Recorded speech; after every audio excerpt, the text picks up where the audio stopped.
All right, good afternoon to everyone. I am Dr. Jane Perianan. I'm from the School of Business, and today we are having the symposium session for all our doctoral learners. So, for all the visitors, thank you very much for joining. And for all the learners, huge congratulations for coming to this stage of your research journey. So with that, I will start with the first learner. So Ola Mustafa Mahmoud Hilwe, are you able to share your screen?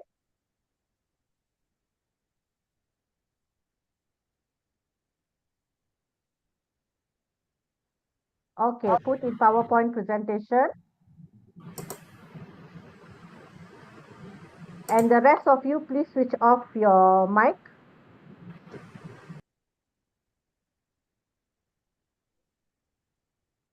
Ola, can we start?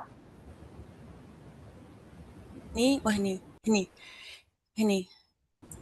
Yes, my dear. My screen, it's clear now. We cannot see your screen. سوي لي screen. Window ولا الثانية؟ Okay. Ola, your presentation was earlier on the screen. Yes. Now it's clear. Okay, can you put in PowerPoint presentation, please? Their slideshow is there, down. Now it's okay. No, dear. I think, Jane, you can start with somebody else, and by the time she can learn. Ola, we will help you at the back. Not yet. You cannot see my screen. Okay, Ola, can you just put on hold first? I need to start the session. Babita Flavia De Souza, are you here? Okay, let's go to Rahul. Ola, can you Select just stop window. the screen Select because this you are window. having issue? Ola, Okay, can I you will stop your stop. screen? I'm going to Sure. give to the next person. Rahul Kumar, can you Yes. start? Share your screen. Sure. Give me a second, please. Let me know Can if you show me? Can you explain for me how to? yeah, if you'll just go to the share part, you can see that the screen is here. It's okay, Rahul. Can you just start your presentation? We are not Sure. going to waste time because of some technical issue. Sure. Give me All a right. second. Yeah. Give me a second.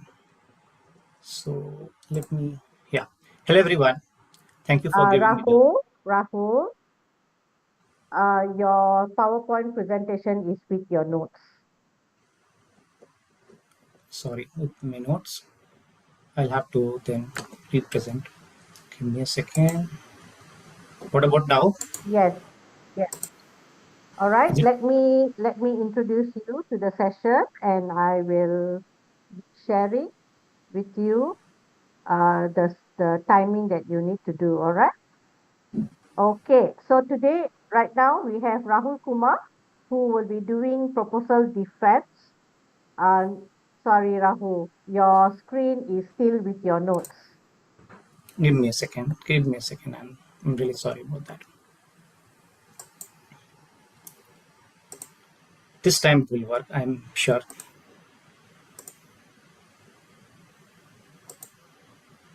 What about now, Professor?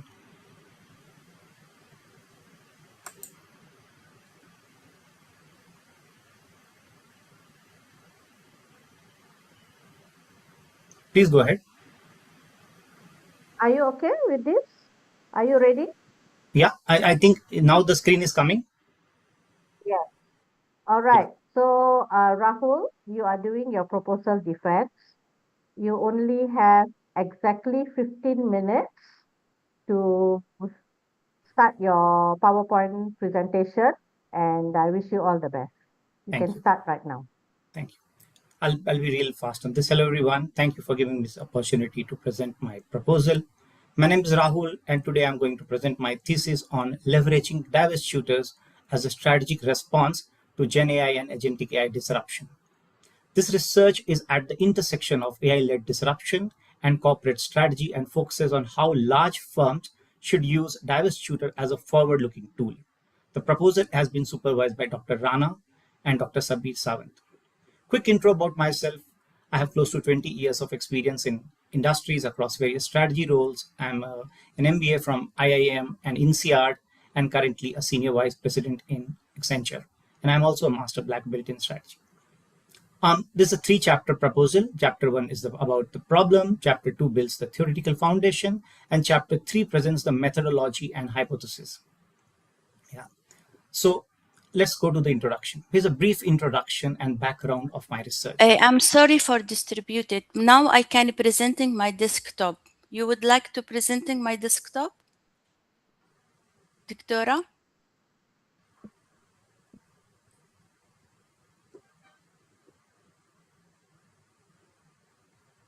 Sorry? Yeah. Before I was have issue in my IT, I can presenting my desktop. I'm just... Ola. Yes, my dear. You need Yes, my to dear. respect your peers. Sure. All right. Yes, Rahul yes. is already doing a presentation, and you Khalas. just come in just like that. It's No, very no, no. rude. No. I'm sorry. Yeah. So, Okay, Rahul, I'm sorry for about that. distributed. I'm sorry. Can you please start? yeah, no problem. Thank you. No worries. Yeah, here's a brief introduction and background of the research. See, disruption brought about by technology is not a new phenomenon. Satellite communications, personal computing, etc. were all disruptive in their own ways. But over the last 20-25 years, the pace and scale of this disruption has increased many-fold. Wave after wave of disruptive technologies like cloud, big data, AR, VR are creating massive impact among enterprises. Now among them is the new name of Gen AI and very recently Agentic AI. The impact of these are turning out to be phenomenal and path-breaking. What we have now is LLM, goal-oriented programming, autonomous content generation capability, all are replicating human-like creativity like never before. What's the result? Processes, existing operating models, delivery cycles are all getting disrupted, right? Firms are looking to harness its power in ways which were previously felt impossible. Yeah. So now the companies must adjust to these changes. Actually, the companies need to calibrate to the existing capabilities and find new ways to leverage this disruptive capability. Companies also need to formulate new strategies, both organic as well as inorganic, to cope with these changes.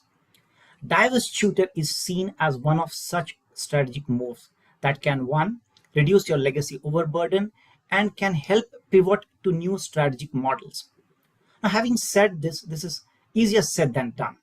Formulating and executing growth strategies during time of disruption is a challenging task. A lot of uncertainties, high-risk scenarios, decision dilemmas, and whatnot. And even then, success is not guaranteed. During these turbulent times, it becomes very difficult for companies to plan and analyze properly and understand all the factors at play. What companies need now is a structured approach to know when and how to divest, so that DivestTutor becomes a forward-looking tool rather than a last resort. Now here I'm breaking down the problem statement into 3 dimensions. First, speed versus stability. Companies need to adopt fast, but they cannot afford to destabilize their organization. DivestTutor decisions made in haste often backfires. Second, disruption makes DivestTutors very hard. Market uncertainty inflates risk. Asset valuation fluctuates. Buyers and sellers disagree on prices. There's a lot of scrutiny as well. All this is simultaneously happening. Third, we have a very strong startup threat. AI native startups are like challenging large incumbents, and large incumbents need to acquire or outmaneuver these startups. But this requires capacity, and that capacity is locked currently in legacy units that are not performing, that are not divesting. Now, the core problem here, which this research directly addresses, is that most firms treat DivestTutor as a reactive measure. There is no structured framework that currently exists to guide them how to divest, particularly during AI-led disruption phases. In fact, Fieldman and McGrath had noted this gap. They pointed out that almost 30 to 40% of all these inorganic stuff is happening because of divestiture, but they remain significantly understudied. This research is trying to fill that void. The research is built around two clear objectives. Primary objective is to extend the complementary Penrose effect, Wilhelm Michel's effect, to empirically position divestiture as a proactive strategic capability. This is not a one-time reactive decision, but a capability that firms can deploy in the long run. The second objective is to develop a decision support framework, more like a decision matrix that executives can use to determine the right divestiture pathways, depending on the phases that they are in, fitment to the core, timing of divestitures, and etc. This study is focused on CMT sector, communication, media, and technology. The sector has been repeatedly disrupted across multiple waves, and it offers the richest available data set. The study will analyze 300 plus divestitures firms across 300 plus divestiture events across 50 to 60 very large firms like Fortune 500 firms, and the period of study will be 2010 to 2025 across multiple disruptive phases. The research is anchored around two research main primary questions. How can divestiture be effectively planned to manage disruptions driven by generative AI and agentic AI? Question number two, what actionable framework can guide decision makers in strategizing and executing divestitures amid AI-driven disruption?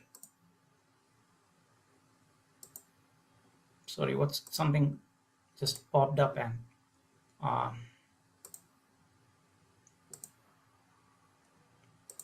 it's disrupted.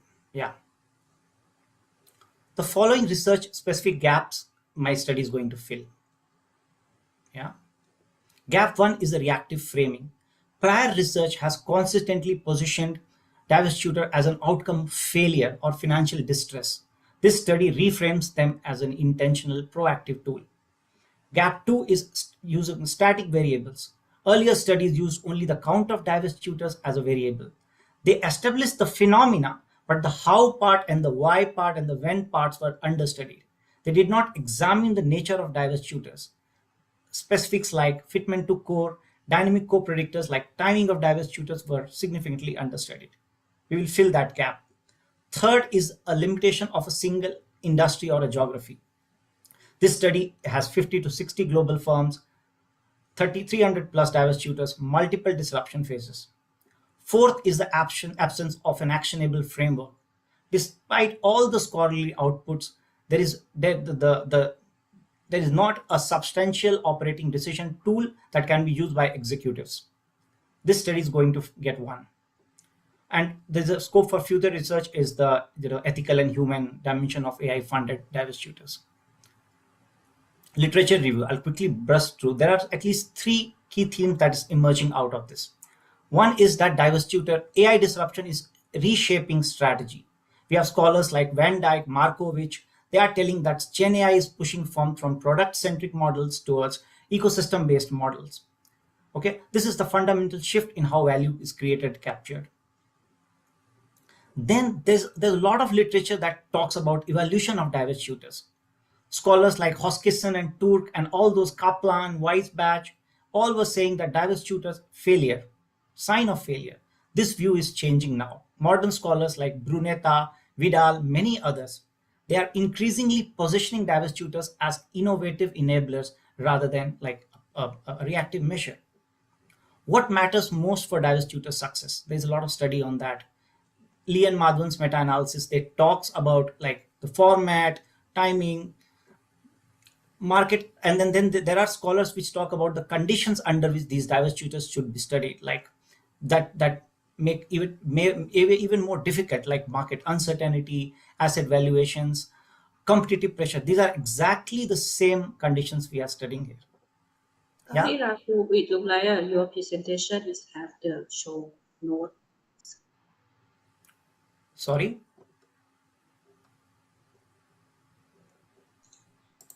Your presentation has. Rahul, can you just continue your presentation? I don't want anyone to interrupt Rahul. He is halfway doing his presentation, okay? Rahul can just continue. Yeah, thank you so much.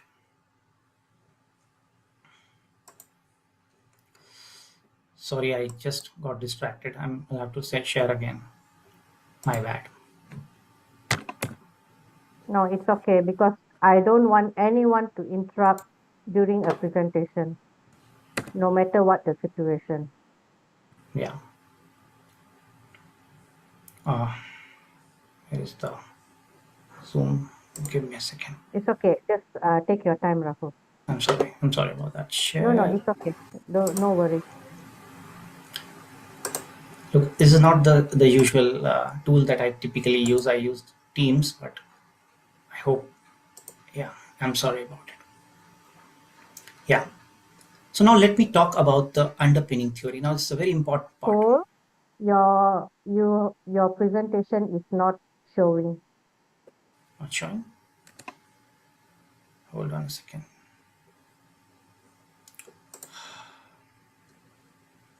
Share.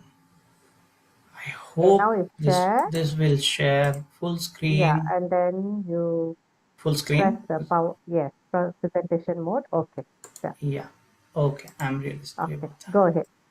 Yeah. Now let me talk When about you the when you click show presentation view, we can see your notes. So keep to this screen. Okay. Is it fine? Keep to this screen. Yeah, this is okay. Yeah. Let me talk about the underpinning theory for this research. Okay. The main theory here is the complementary Penrose effect. First, let me tell you what the study was. Vidal and Michel did a longitudinal segment level panel study of pharma industry like 10 years, and they modeled different diverse tutor counts against performance. The Penrose original theory was that firms grow the firms grow by capitalize on the existing resources. Okay. Now these scholars gave a complementary side of the logic. Firms also grow by shedding them. Divesting a unit frees managerial and financial capability that can be redeployed to higher value opportunities. The RBV provides the frame of the research. Acquiring resources create advantage, but even removing low fit resources is value creating. In other words, divest shooter is repositioned as a resource configuration rather than a failure driven exit. Now, let me explain how this research extends that work. The original study was a single industry, count based, no market reaction measure. This research extends it on 4 fronts. First, it adds dynamic co-predictors that were not tested before, like fitment to core and timing of divest shooter. Second, it adds the context of Gen AI and agentic AI disruption. This study was done is going to be done in 2010 to 25 across 3 to 4 disruptive phases. Okay. Third, it uses multiple outcome measures rather than single one. It will use a 3-year EBITDA CAGR for the medium term. It may use 3-day CAR for low short term response. Also competitive positioning. Okay. Fourth, it brings dynamic capability to supplement RVB and delivers a decision matrix for diverse tutors choices. Right. Now, the underpinning theory. This research is grounded in 3 complementary theoretical frameworks. The framework that Vidal and Michel that talks about the phenomena. It says that firms grow by eliminating misaligned resources. It frees managerial and capital resources. Then we have the resource-based view, which tells about what to divest. It says firms sustain competitive advantage through resources that are RIN. When a disruptive event reshapes what's counting as a RIN, legacy assets lose their status and they become disruptive divest tutor candidates. It's a powerful lens, but it's kind of static. It does not explain how firms adopt in fast changing environment. That is where dynamic capability framework comes in picture. It tells how to divest. It explains a firm's ability to sense disruption and reconfigure resource in turbulent environment. Together, these 3 theories form the theoretical backbone of my research. Conceptual framework, again, I'll try to skip past this fast. We have the disruptive innovation by Christensen, which defines what diverse tutor is. Okay. We have diffusion of innovation by Event Rogers, which tells when to act. There are like phases like early movers, mid phase, late entrants, laggards, and stuff like that. Complementary Penrose effect I've already talked about. Resource based view, which talks about what is fitment to core, how do you measure fitment to the core. Decision made frameworks such as Markides and Wilkinson's and Hoskisson and Hill's, their framework, their way of representing the metrics will be used to create the decision framework. Underpinning theory, I'll try to actually map all those together in the interest of time. Okay, the logic of my research flows like this. First, we define what the disruptive phase is that anchors the entire study. Each diverse tutor is placed within one of these phases. Now, two independent variables, one is fitment to core and timing of diverse tutors, are tested quantitatively.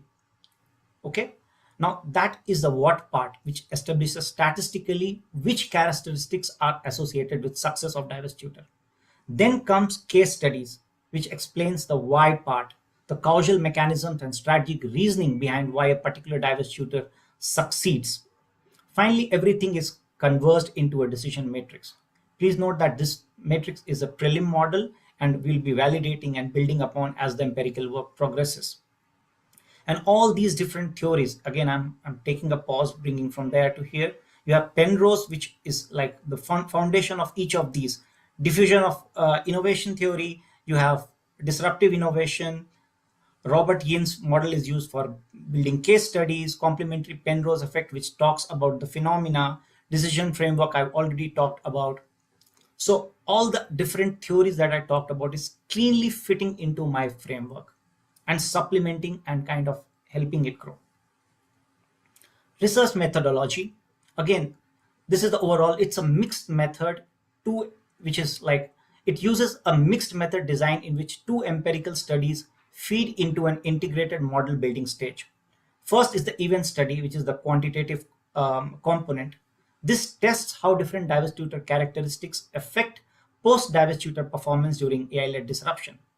It is a longitudinal event study of 300 to 350 diverse tutors between 2010 to 2025, and it uses multivariate regression for testing fitment, timing, disruption phase, along with their interactions. Okay, the outcome is tested through multiple like 3-year EBITDA, 3-day CAR, and stuff like this. The data is drawn from STD Platinum and ComputeStat. Analysis uses Minitab and tests things statistically. Second is the case-based research, which is the qualitative component. The theory building study explains why these performances actually patterns are happening. What is the causal mechanism behind them? It follows Yin's 2007 case design methodology, uses theoretically sampled cases and replication logic, pattern matching, and draws data and helps in explanation building. Okay, the outcome of both these studies then feed into the model building. This is like the what and why is integrated together to build, validate, and define the research model. There are two clean outcomes. One is a practitioner-ready decision support matrix, which can be used readily. The second is we are refining and extending theoretical frameworks such as the complementary Penrose effect. Additional details I'll skip. Key hypothesis. The research is built around three key hypotheses. One is the structural integrated, is around structured strategic capability. It tells that firms that deploy diverse tutor as an intentional organizational capabilities and are guided by a structured framework significantly have higher post-diverse tutor performance. Okay, this hypothesis directly tests whether diverse tutor as a capability outperforms diverse tutor as a one-off event. Hypothesis 2A will test fitment to core mediation. Diverse tutors of low fit, no core, non-core business units leads to higher firm performance than higher fit units. So this explains the mediative relation between diverse tutor decisions and performance outcomes. The third hypothesis will be the testing the timing effect within the diverse tutor phase. We check if diverse tutors executed in the early phase of a disruptive wave leads to higher long-term performance than those executed in the late phase. Again, I told you before, we'll use Event Rogers classification, quartile-based testing to check which stage one particular diverse tutor is in. Okay, so I think I'm nearly on the top of the hour. I'll thank you so much for your patience, And sorry for rushing through, but I'm happy to take questions now. Okay, all right. So Rahul Kumar, thank you very much for your presentation. Apologize for the interruption. No So worries. to everyone, when one of your peer is doing a presentation, please do not interrupt. Okay. Rahul, can you just keep your screen, your PowerPoint screen, on the presentation? Sure. Okay, thank you. So before I open the floor to any question, I want to actually ask you. I Yeah, have a question. Actually, I have a few sure. questions. Okay.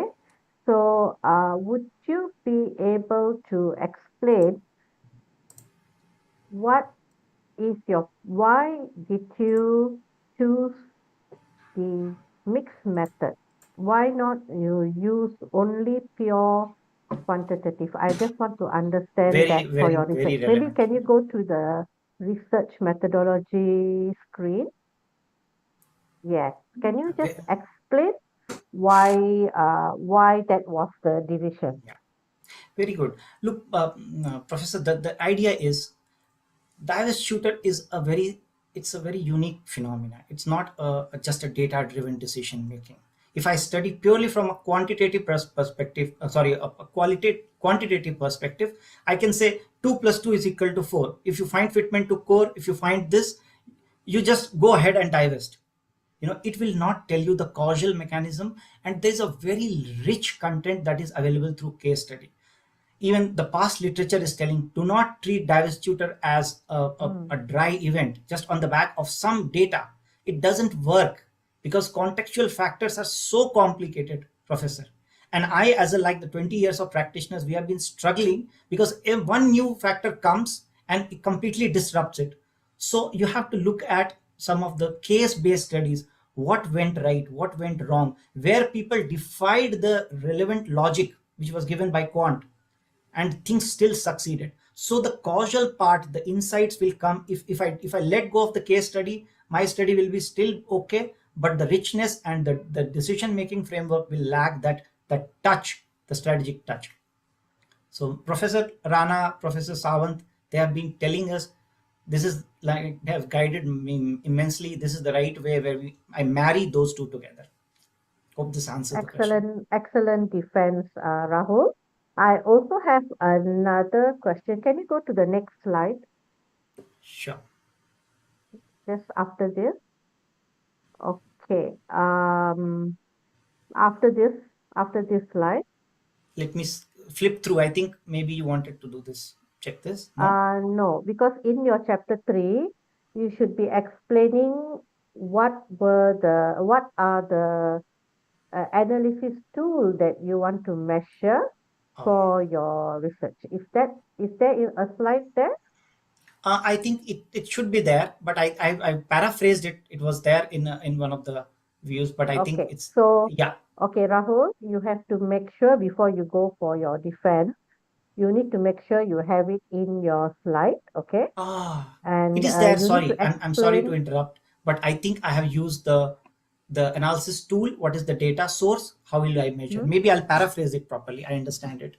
Yeah, Yeah. you need to just put in the presentation how you are going to analyze, how you plan to Yeah. analyze your data once you have done your data collection. I know you haven't done it yet. This is the most crucial part where I don't know whether it is in your writing, but during your presentation, you must share Yes. Yes. this in the presentation.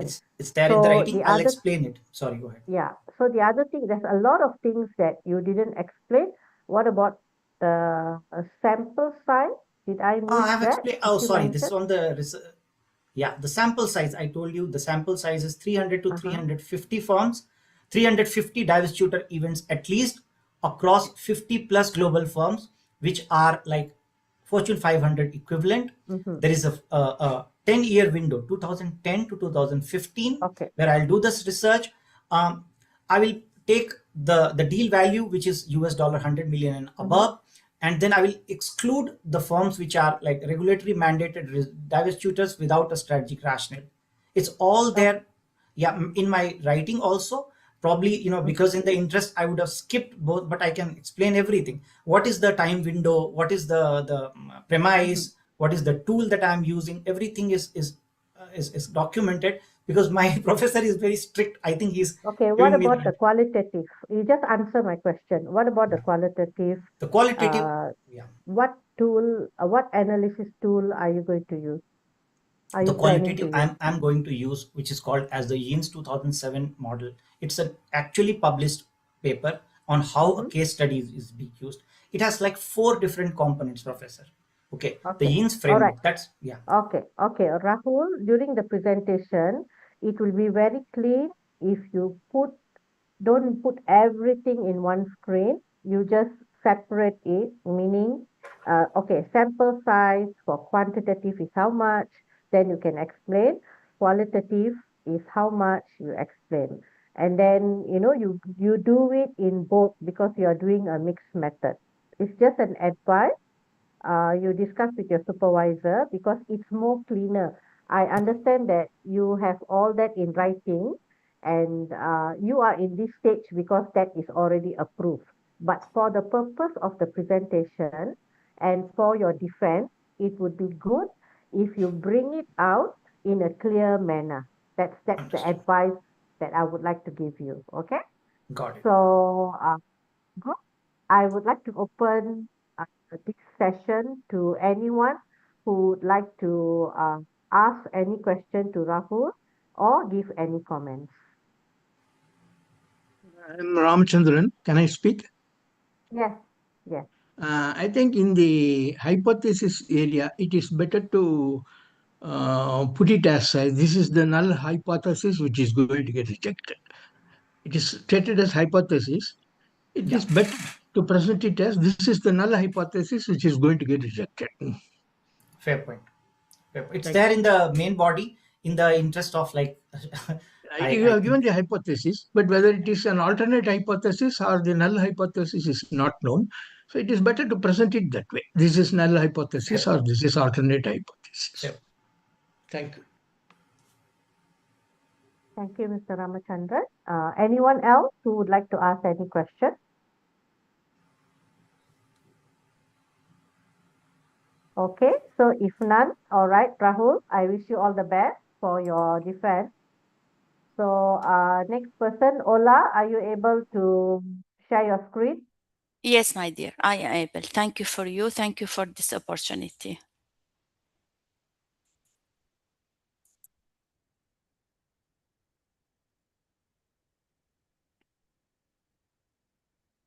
You can see Okay, my I desktop? will, yeah, let me introduce to you. Okay. So Yes, Ola, please. you are in the proposal defense. So you have exactly 15 minutes from now. Over to you. Thank you. Thank you for you again. I'm sorry for any distribution and sorry for any corruption. Good morning. My name, as she mentioned, my name is Ola Al-Hilwi. Today, I would like to present my research proposal about exploring the impact of social and cultural factors in employee behavior, and I will use DIWA as case study. First of all, I would like to give you explain the definition of behavior science. Helps us understanding how people think, make decision and behaviors. This is will be considering the many factors like social factors, cultural factors, influence in the stakeholders action. Here it is some here one of the case study I would like to highlight it about the people. As you know, see from my presentation, they are crossing the train, and this when they implement approach standard approach was focusing on policies and procedure. The result it was 10 deaths daily.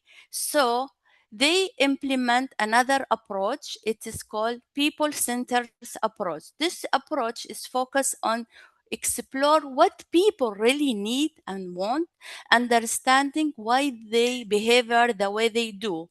So by simple solution, painting yellow safety colors on the train to measure the distance between the train and the people. So this approach, it has been causes a reduction of the accidents from 10 to 1. So from here, this case study, you see that the standards approach did not stop the accidents, but when they implement of the people center approach and understand what they needs and how they think their behavior, it has been reduction from 10 to 1 death. So my problem statement, it's about there is limited understanding existing regarding how behavior science, social factors, and cultural factors influence employee behavior within DIWA. My aim research is to explore how behavioral science practice, social factors, and cultural factors influence employee behavior and employee performance within DIWA, and how these influence contribute to organization effectiveness in a multicultural workplace. So the research covers behavior science factors. Organization behaviors focus on leadership and engagement. Culture studies focus on diversity and communication. Why this is missing? Integration of behavioral science with social and cultural factors, study multicultural UEE public sector organization, DIWA is the specific evidence. So why this is matter? Because DIWA strategy success depends on employee behavior alignment. Existing theory, unfortunately, do not fully explain behavior in DIWA contents. My objective, I have three objectives here, as you see, to explore the applications of behavioral science principle in DIWA's workplace practice and policies, to examine the influence of social and cultural factors on employee behavior and employee performance within DIWA, to develop practical recommendation for improving employee behavior and organization excellence in DIWA through behavioral science approach. Now for my question, I have here four questions. They are how the how are behavior science principles apply in DIWA's work environment? How do social and cultural factors influence employee behavior and employee performance within DIWA? How do employees adopt their behavior during organization change or distribution? What the practice behavior science approach can improve employee excellence in DIWA. The theoretical framework, it will be about organization excellence and sustainability are considered broader organization in implication of improved employee performance. So we will are depending on cultural dimensions and behavioral science theory, and of course, social exchange theory. About the literature review, here I have three levels. As you see, we have global trends. It's considered about digital transformation, workforce diversity, and organizational change. The second level, it's about behavior science, better decision, employee engagement, and improved performance. The last one, it is about DIWA contents. It's about multicultural workforce, excellence initiative, and innovation agenda. For the research proposition, it's about, we have here four. First one, it's about the behavioral science practice influence employee behavior within DIWA. The second one, it's about the social factors shape employee behavior through leadership, teamwork, and workplace interaction. The third one is about cultural factors influence employee behavior in multicultural work environment. Then employee behavior contribution to employee performance. The last one is understanding the interaction between behavior science practice, social factors, cultural factors, and employee behavior, which can provide insight of improving uh, uh, employee performance and organization effectiveness within DIWA.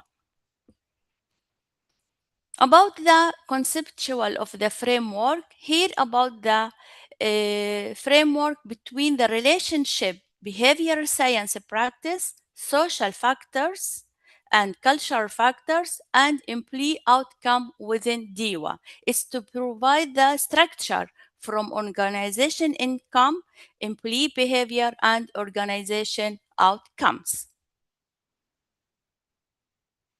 The research methodology, here I will say the research strategy, it's a qualitative approach.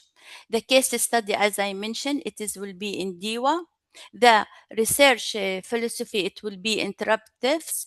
The research approach, it will be inductive. Here, the collection data collected will be semi-structured by interviews. The thematical analysis will be my analysis. The expecting sample size, it will be from 15 to 20 participation. It will be for level managerial and employee and will be in different sectional and different nationality. As you see here, I have the thematic analysis process about transcriptions of interview, familiarization with data, coding, and theme development, theme review and refinement, and interpretation aligned with the framework. Here it's about the agenda, age group, category, sectors, and about the sample size and the nationality. For the expecting contribution, extend behavioral science research within the public sector organization, provide insight into how social and cultural factors influence employee behavior in DIWA, support managers in improving employee engagement and performance, and contribute to organizational excellence and sustainability initiatives, offer the framework for understanding behavior in multicultural workplace. So the limitation, the study focus on DIWA, single public sectors organization. The study adopt a qualitative approach. The data collection through semi-structured interviews, and also the time and access limitation maybe will be the number of the participation involved. The study focus on internal organization factors only. Here, thank you for you and thank you for your listening and for your attention. Okay, very well done, Ola. I'd like Thank you. to open the floor for any question, any comment for Ola.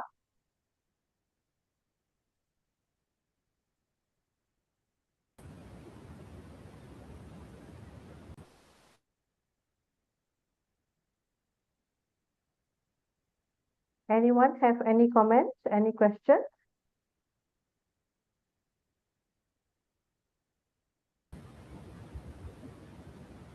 Okay, so if there's no question, okay, well done, Ola. You have presented Thank you. all the requirements, especially in your chapter 3. So that is One thing, a good presentation. All right. Dr. Jane, Dr. Jane.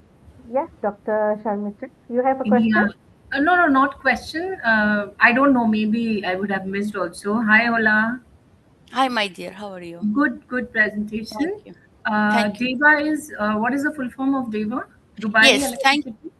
Egg and Water Authority. Yes. Yeah, so whenever you are starting, because we are, from different continents and Yeah. places, so just make sure that initially, whatever the abbreviations you're using, you just expand them. Yes. It would Sure, easier sure. for us to understand. And a I, little I, background on Deva also, so that we understand that how, why you have taken this specific case study, and yes. with reference to Deva. Okay, all the Thank you. best. Thank you for your highlighted. Even I thought I mentioned in my research proposal, but Yeah. why I do just for just brief, because DIWA have 10,000 of the employee and they are multicultural of nationality, diversity of nationality. So Yeah. this give me opportunity to study my impact of the social and culture factors for the employee and employee behavior. Thank you, my dear. Yeah, that completely Okay. agree. But just see, expand it for us, those who do not know, the full forms. Yeah, Okay. I agree. I Okay. agree with you. Absolutely. Yeah. Okay. All the best to them. Thank Yeah. you, Thank Dr. Sharmishta. Yeah. I'd like to, I can see Dr. Rajneesh. Welcome, Dr. Rajneesh. Over to you. You have any comment or question, Doctor? Thank you very much, Dr. Jain, and thanks for the presentation, Ola. I have one or two queries. Just to please. understand, Hosted is a very traditional model which you have been used. Why you have not referred the Hosted additional framework based upon the cultural dimensions, four dimensions of culture, rather than 2001 paper of Hosted? My framework. The cultural framework is basically the key work has been done in international business by Hosted. So his work is very, very old framework, classical framework. Why you have referred only 2001's aspect?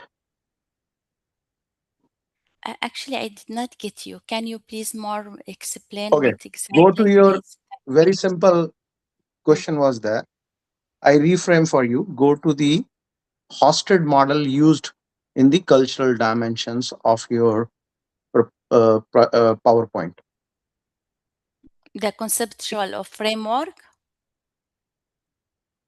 Somewhere you referred Hosted cultural dimensions. Above slides. This one?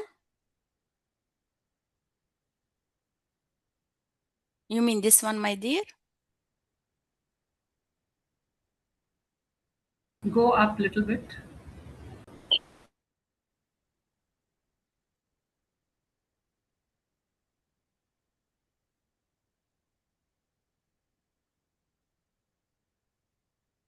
Yes, this one. Hosting, yes, 2021. Yes, I get your points. Okay. Okay. So your advice to have the updated one. Okay. Okay. For in No, my no. literature review. My question was, it's a traditional model. Why you have Mm-hmm. referred only 2001's paper? There is a. Have you studied a comparative analysis of his traditional Yeah, I initial actually, yes, model? actually, yeah, I get your point. I will consider it this one in my research. I will expanding my research also to have new models and updated models. I get your point. Yes, Okay, so please Ola, note it. Ola, sorry, Ola. please, You are please. supposed to answer Dr. Rajnesh's question because Yes, imagine if the examiner is asking that same question, yeah, you cannot answer like this. Okay? yeah, yeah. So Okay, yeah, I maybe get you can his try to point. Yeah, explain to Dr. yeah, Rajneesh why sure. you use Hofstede's Yes, model when there is a later model right now, because now it's yes, 2026. Maybe you exactly. can try to Yeah. answer this question, Ola.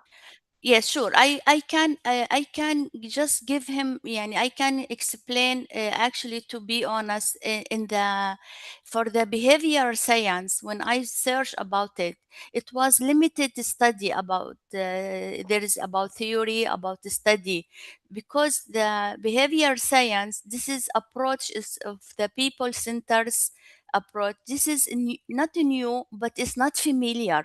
Most the organization as we noticed, they are implementing of a standards approach. It's focused on policies and procedure.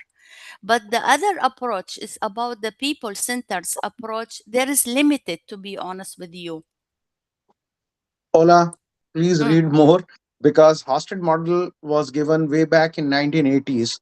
And you are right. please Yeah. read, yeah, please read the work carefully and organogram, organizational design theories, and the organizational classical behavior is very traditional. So don't worry, you will find a lot of text and please improve that. This is my suggestion. Let's go to the next. What is your geographical location of your research?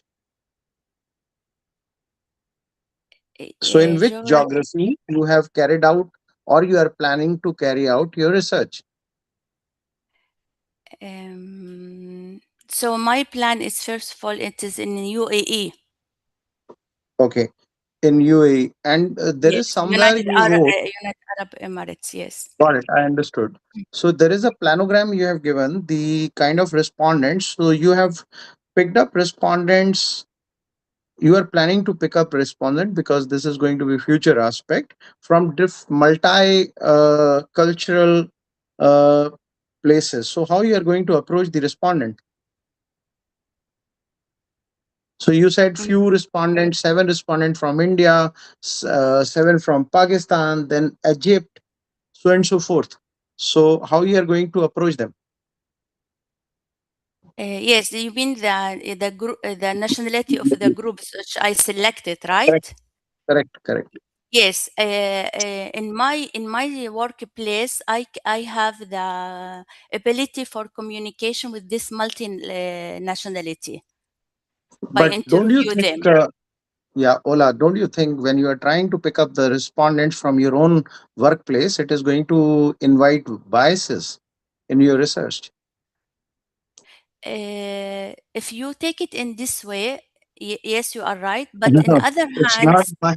Please understand, Ola. yeah, It's yeah, not sure. my. It's a research aspect we are talking about. It's not me and you in between. It's a No, no, no. basically we are Mm, focusing on research aspects. So if you are, suppose that if I'm carrying research and I'm inviting Rahul and I am inviting Dr. Jean, then I'm inviting Dr. Rana. They are good friends of mine, and you are also good friend. So I invite you. Then research has a biases. So which I am trying to tell you that if you are trying yes. to collect the data from your known respondents, it will certainly invite a huge biases. Please take care about it. Thank you very much for your response to my question. Dr. Jain, please take it from here. Thank you very much. Thank you Thank for you. you. Thank you for your Dr. feedback Rajneesh, and thank comment. you very much for that feedback. Ola, I would advise you to discuss this question with your Sure, supervisor and then improve your paper, okay? sure. Thank you. So thank you very much. And with Thank you. that, can you unshare your screen? And Yes. Sandeep Krishnamurthy, can you get ready? Yeah. Okay, you can share your screen. Okay. So Am I Sandeep, audible? you will be doing your proposal defense. You have exactly 15 minutes and all the best. Over to you. Thank you very much, Dr. Jain. I hope I'm audible and Yes, visible you as are. well. You are. Just Perfect. go Thank you. ahead. Thank you very much. So, good morning, good afternoon, good evening, all of you who have joining the symposium. I'm Sandeep. I'm based out of Bangalore in India, working for one of the Indian IT firms in the SAP technology. The whole objective of this is to do my research defense, the proposal presentation, the topic of which is already visible, and I'm doing this under the supervision of Dr. Warsak. Before I start this 50 minutes of presentation, I would like to sincerely thank the university, all the university professors, my peers who have been part of my journey, my parents and my wife as well. This has been an incredible journey for me, both bringing in my experiences of working in this industry and also bringing in a lot of learning throughout this. I'm not going to run through the agenda of today's session, but I'm going to cover the whole aspects of what is expected out of this proposal defense symposium, focusing from the background of the study, going all the way to the expected contribution. Before I get into the background of the study, I would like quickly to share a 2-minute story of a real incident which has happened 2 years back and I was part of, which is one of the main reasons why I have picked up this particular topic for my research. This was back in 2023 when I was part of this organization and we were doing a global transformation program for one of the leading European jeweler company. It was a multi-billion transformation program consolidating their various SAP applications. Somewhere it was a 5-year program, and midway down the program had to be stalled. And as one of the leaders and partners driving that particular program, I was asked to work very closely with the customer to understand what was the reason behind the stopping of this multi-important program leading into the global transformation. And as if I was not surprised based on hearing my customers speak, that led to the fact that transformations is great, investments are huge, but the human aspect, which is a critical aspect in any transformation journey, is often ignored. And that's exactly what it was. I'm going to link this particular thing at a later point of time because this is still a proposal in terms of what I think or what I have proposed in the various way of analysis, whether that leads into the outcome and correlate back to the experience what I have seen with that particular customer where the program has been stalled right now and they're going to revisit it after taking necessary actions. And I'm sure this study will provide those inputs to the customer as well. With that background, just insight in terms of what led to it. So if I can go back to my experience of sharing this, what happened, the reality is that digital transformation is something which is happening across the globe, irrespective of the technologies, irrespective of the investment which goes into it. But sadly, most of the strategic objectives, irrespective of the industry or the technology, fail. And the reason for this failure is not because of the technological limitations, or nor is it because of the various aspects related to the industry or the company it operates in. It's mainly because of the human aspect, the employees, the people who actually are part of the change, where indirectly or indirectly. And what does that mean? I know, I'm sure all of us who have been in that particular aspect of the journey of the customers will say organization change management. Easier said than done. But organization change management has its own set of nuances, own set of aspects related to it. How those employee adoption as one of the factors of employee change management, the employee perceived organization agilities, and various other moderation factors. It may be leadership, communication, training adequacies, how each one of them play a significant but important part of these particular programs, of these digital transformation programs, and how they impact the whole outcomes is what this study is all about. When I do a actual analysis and as part of this research, one thing which came across very, very clearly and strongly, it said there are some clear gaps, whether it's, we call it as a mediation gap, the moderation gap, or the moderated mediation gap. What does that actually mean?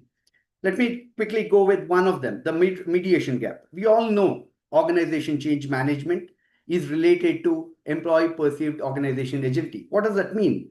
It means that employee perceives organization agility in a specific way. How is it linked to employee adoption? That's exactly what is the mediation gap, where we try to correlate the organization change impact on the employee perceived organization agility. But whether employee adoption impacts or not is what it needs to be validated. The same with the sake of moderation gap as well, where there are various moderation factors like leadership support, communications, training adequacy for those employees. How do they actually impact? Whether they have a direct impact or is it actually a moderation impact on the organization change management is what the study looks into, where a particular gap exists as we speak. And finally, the moderated mediation gap. It's all about the indirect effect of OCM or the organization change management. Now we know employee perceived organization agility is a very simple term to actually hear or understand, but in reality, there's something related with employee adoption. And how does that employee adoption get stronger or weaker with various mediating factors like leadership support or communication or training adequacy is what the moderated mediation gap is, which needs to be validated as part of the study. And finally, the literature reviews and the past studies.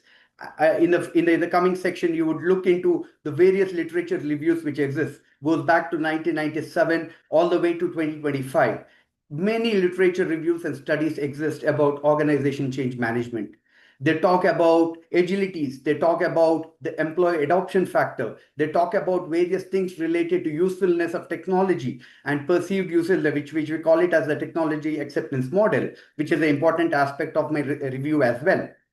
In all these things, what you would see that each one of them looked at organization change management in silos of those particular aspects, whether it's agility or adoption, or it's related to the aspects related to the mediation, like communication or training.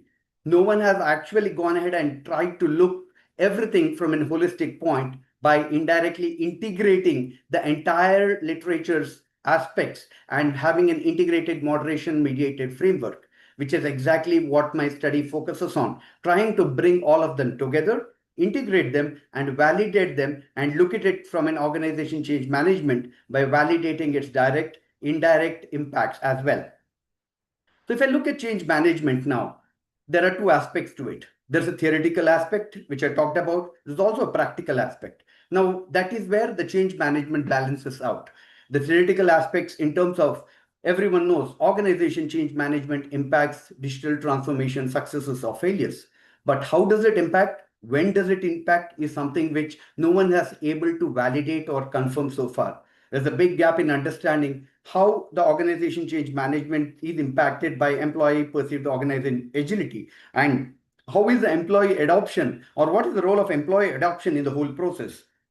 From a practical standpoint, I just spoke about an example where there was $1 billion of investment done on multiple digital transformation programs, but most of them failed with time, not because of the technology failures, but purely because of the human aspects. And as rightly said by Peter Senge, one of the system scientists and senior lecturer in MIT, it's not the people who resist the change, but they resist being changed. And I'm sure it's more to do with the human psychology than the actual aspects of what theory or the practical problems we face. Now, based on the background of the study, the insights, what I got from my experiences of looking into the various aspects, I quickly jot down the research objectives, what I'm trying to achieve out of this research. I'm not going to read through this, but the crux of this is understanding each of the different components of organization change management, may it be the employee perceived organization agility, or the mediation factors like leadership support, communication quality, or the training adequacy, how all of them actually have an direct or an indirect impact on the overall organization change management per se. And what is the level of impact? And if I know that there is a specific impact, is that a direct impact, or is there a indirect impact, or is there a moderated impact? And that is what this study is all about, keeping in mind the objectives as well as the questions, which is very much required when I do this research. As I said some time back, there are various research which has been looked into, and which is why you would see each of them put into 3 different silos, and this is by choice, because each of these literatures focuses on these aspects of organization change management. May it be Levin going back to 1947, where focuses on the unfreezing or the freezing habits, talking about the successful change, or as late as 2025, where Ilrin talks about the stronger change management linked to organization agility. Now, each one of them has its own nuances when you're looking at the OCM, the employee adoption, and the employee perceived agility.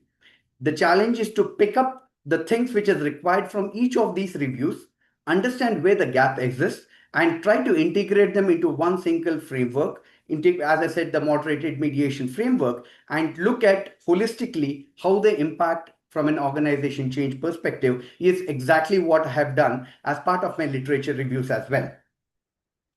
As I said, each one of those literature reviews had some specific gaps, whether it may be in the form of an empirical mediation gap or a theoretical synthesis gap.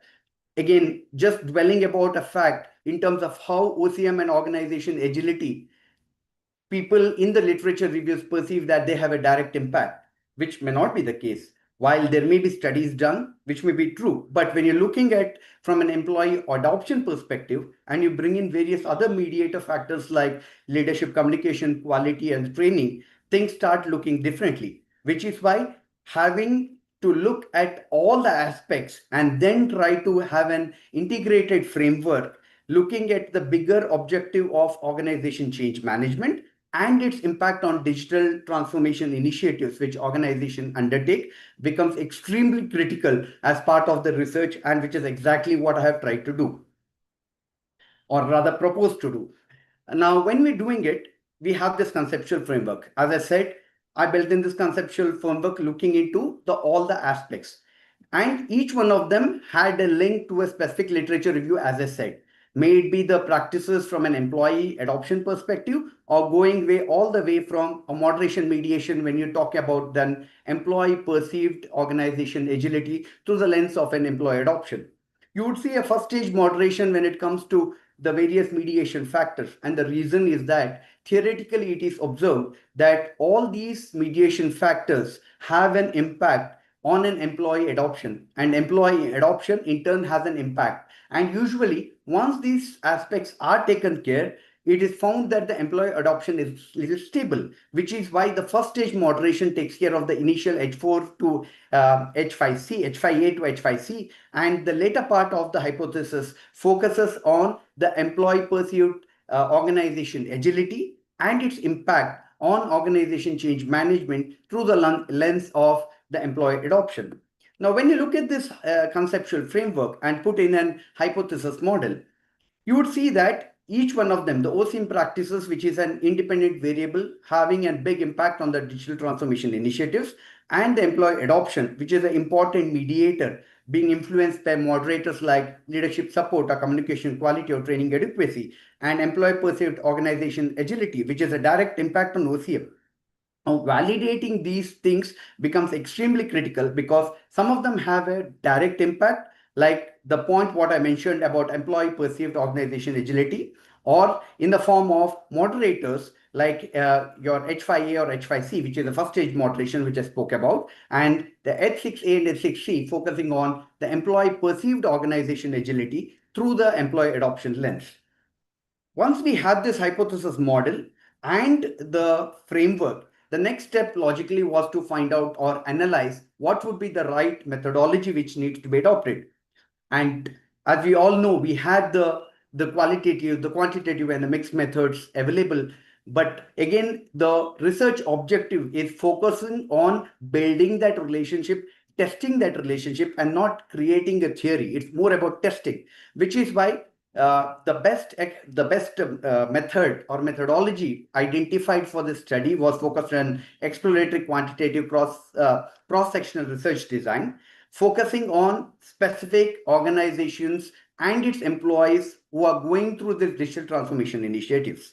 The next validation, of course, was, okay, now once we have this, now what is the target sample and why I need to look into it? Of course, not to forget the bias, the common method bias, which comes into picture. So the sample was looked at 250, and I'll give you a rationale in a minute why this 250 was arrived or how did we arrive at. But important was to look at the common method bias by focusing on the procedural and the statistical remedies, which actually ensures the method bias is the minimum. Does it take care 100%? The answer is no, but it will definitely reduce the CMB as part of this survey, which I'm going to do using the structured self-administered questionnaire, focusing only on those employees of organizations across different countries going through a digital transformation journey. Then the question came in, I have the sample, I have the methodology, I have the instrument. How do I go and analyze data? So based on the analysis, based on the literature reviews, past studies, PLS SEM or the smart PLS were found to be the right fit. Why? Because it was able to do the simultaneous evaluation of measurement and construct models. And process macro could be used as or will be used as more of a supplementary robust check. But imagine that tomorrow if process macro comes out with things which will contradict PLS SEM outputs, then the intent is to use PLS SEM, which is the primary evaluation method for analysis of the data coming out of my research survey. The rationale as to why I have selected it who are I'm going to select it, where I'm going to do it is what I'm going to talk about.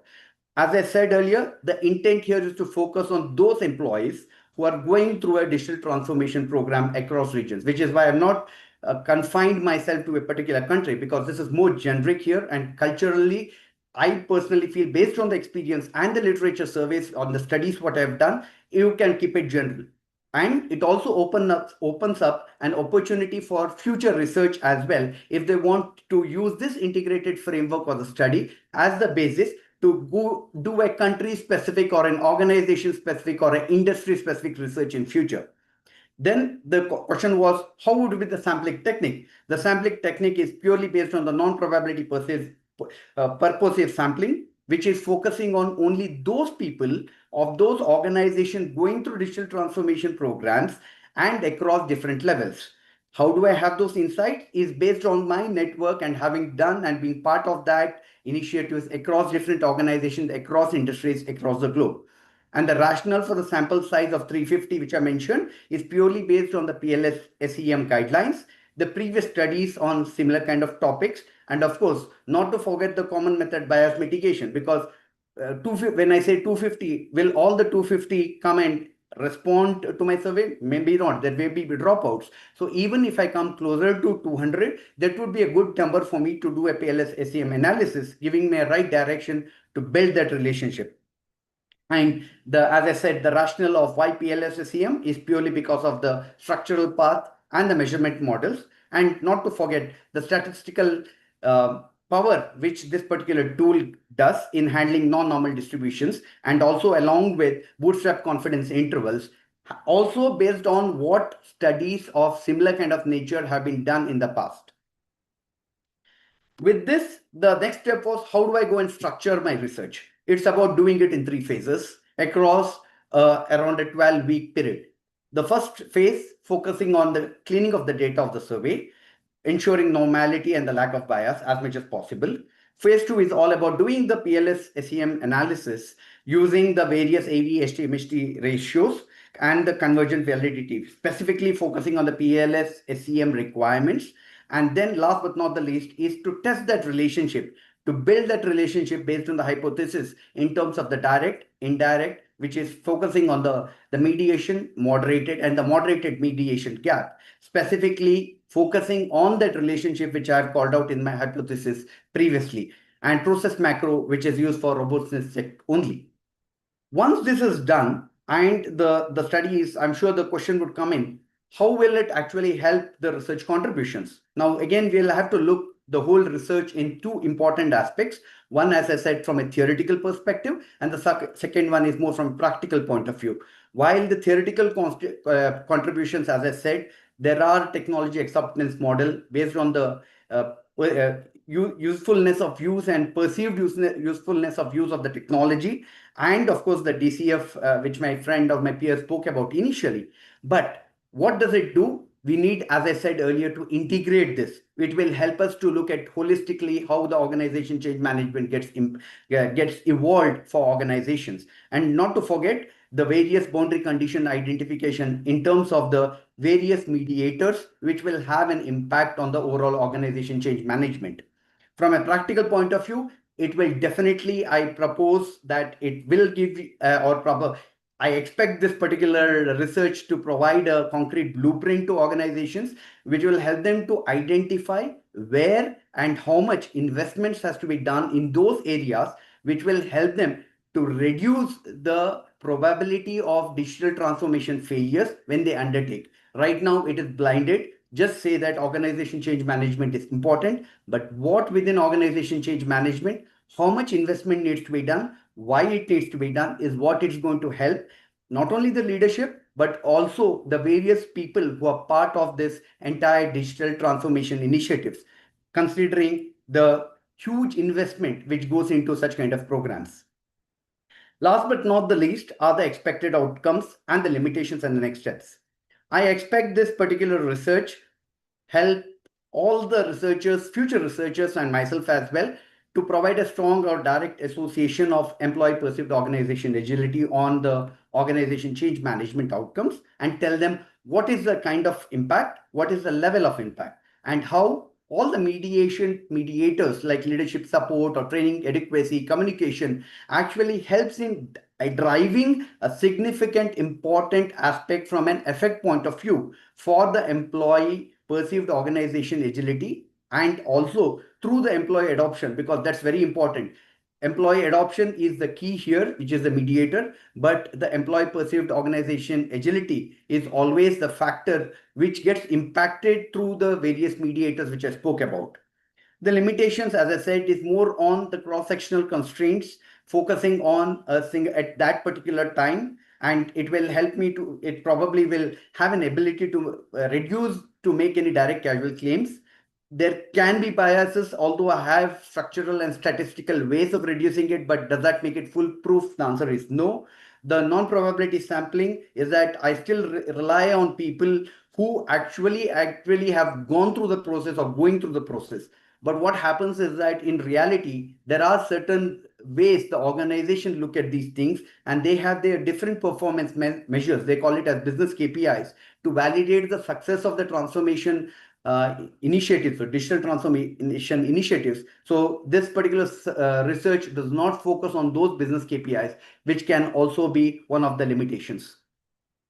Of course, various huge references again across different areas. I'm not going to get into this, but with that, I would like to conclude and open the forum for questions and any kind of clarifications or comments, which I'll be more than happy to answer. Thank you.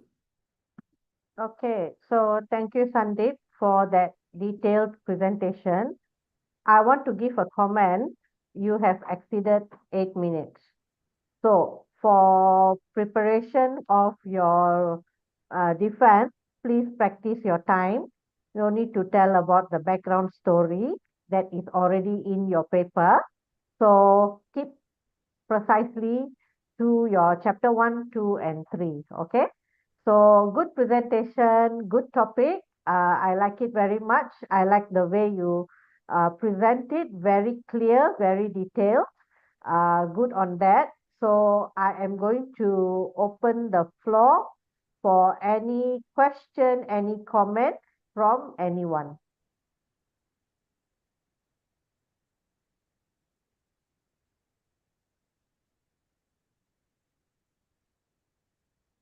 Nobody have any question for, okay, Dr. Rashnish, yes. Okay, Dr. Yeah, Rashnish. yeah. Thank you, Dr. Jean, for this platform to be organized, and we are making a collaborative learning along with the scholars and supervisors. Thank you very much, Sandeep, for your presentation, and it is very interesting topic which you have picked up related to agility and change management. I have a one comment to understand. Sure. If you go into the depth of the change management, uh, you said you are keeping it open, so you are not limitizing it with the geographical area, True. and you are saying it can be adopted into different locations, culture. So then, how do you plan to study change management, so to per se, and how you are going to select the respondents for the same in data collection, and leading to that, what will be the respondent profile? And third point is basically uh, for doing PLS, do you think 250 odd respondents will give you adequate, you know, Cronbach alpha as well as other aspect related to EFA and CFA? Yeah. Because you have to see the internal constructs Yeah. of relationship and the kind of hypothesis you are proposing. So these 3 points are there. So you can pick up one by one. It's Sure. not question, it's basically understanding from Sure. my perspective. Thank you. Sure. Thank you. Thank you very much, Dr. These great questions, and thank you for asking them. Let me answer each one of them one by one. The first question, which you spoke about the depth of organization change management and the people involved in this. You're absolutely right. When I'm doing this organization change management, this is a very generic term and it's more focused on technology and readiness of the employees within the organization. And more often than not, based again, this is where I bring in those my experiences of having worked across different geographies. And what I've realized in those things is that it is more about the ability to adopt and the ability to align with the organization vision in terms of digital transformation initiatives rather than the cultural aspects which come in, which is why my whole study was more focused on the organization side of adoption through the agility, and of course the fact that there are other aspects which are around leadership, communication quality and training, which is important in any kind of technology driven digital transformation initiatives. I hope I have answered that question first before I get into the second one. All good. This is a study which is from the perspective of the employer side. So, how the employer is going to help Correct. people to understand Absolutely. the change important and how the respondents are responded based upon the leadership support is concerned. I got it. Thank you. Perfect. Thank you, Dr. Rajneesh. Coming to your second question about how I'm going to pick these people and the kind of profiles who are going to respond to this. Again, the kind of people who are going to be responding to this are people across geographies who are going through a digital transformation initiatives. Now, with my network and having people working across different, we do have a good insight of various industries across different geographies who are going through digital transformation programs. Now, the people who are impacted by this are people all the way who actually use it. In our terminology, we use them or we call them as end users. So the end users who actually get impacted by these digital transformation initiatives, the change managers who drive those change management initiatives, and the leaders who actually drive or pass on the vision, what they have from a digital transformation perspective, are the key stakeholders who are going to respond to my survey. These people are from different organizations, but living through that journey or who have lived through that journey in the last couple of years, having seen or done digital transformation initiatives. These are the kind of profiles what I'm selecting based on the network, Dr. Rajneesh. I hope that answers that second question. All good. That's fine. I understood how you are going to select the respondents. Please make sure that should be the part of your rest 810 write up. Yes, definitely. Thank you for that input. Yeah, Last but and not the one yeah, last one. Let's yeah. go ahead. Sorry, you had a question follow-up, Dr. Rajneesh? Please go ahead. There is no follow up. Let's go ahead and then I will suggest you one point. That's all okay. Sure, Dr. Rajneesh. And the last but not the least was a question on the sample size. You're absolutely right. Initially, my thought was around 350, but considering the timeline, I have mentioned 250. But and the studies, what I have done, the PLS SEM analysis guideline says that 300 is the number which I need to focus on nothing less than that. But I have been a little pessimistic, but I'm going to try for 350 if I'm being successful. Otherwise, 300 at minimum. Although I mentioned 250, 300 is bare minimum, which I'm going to target as part of my survey, which will help in my PLS SEM analysis and also is a guideline given as part of the various studies done in this space.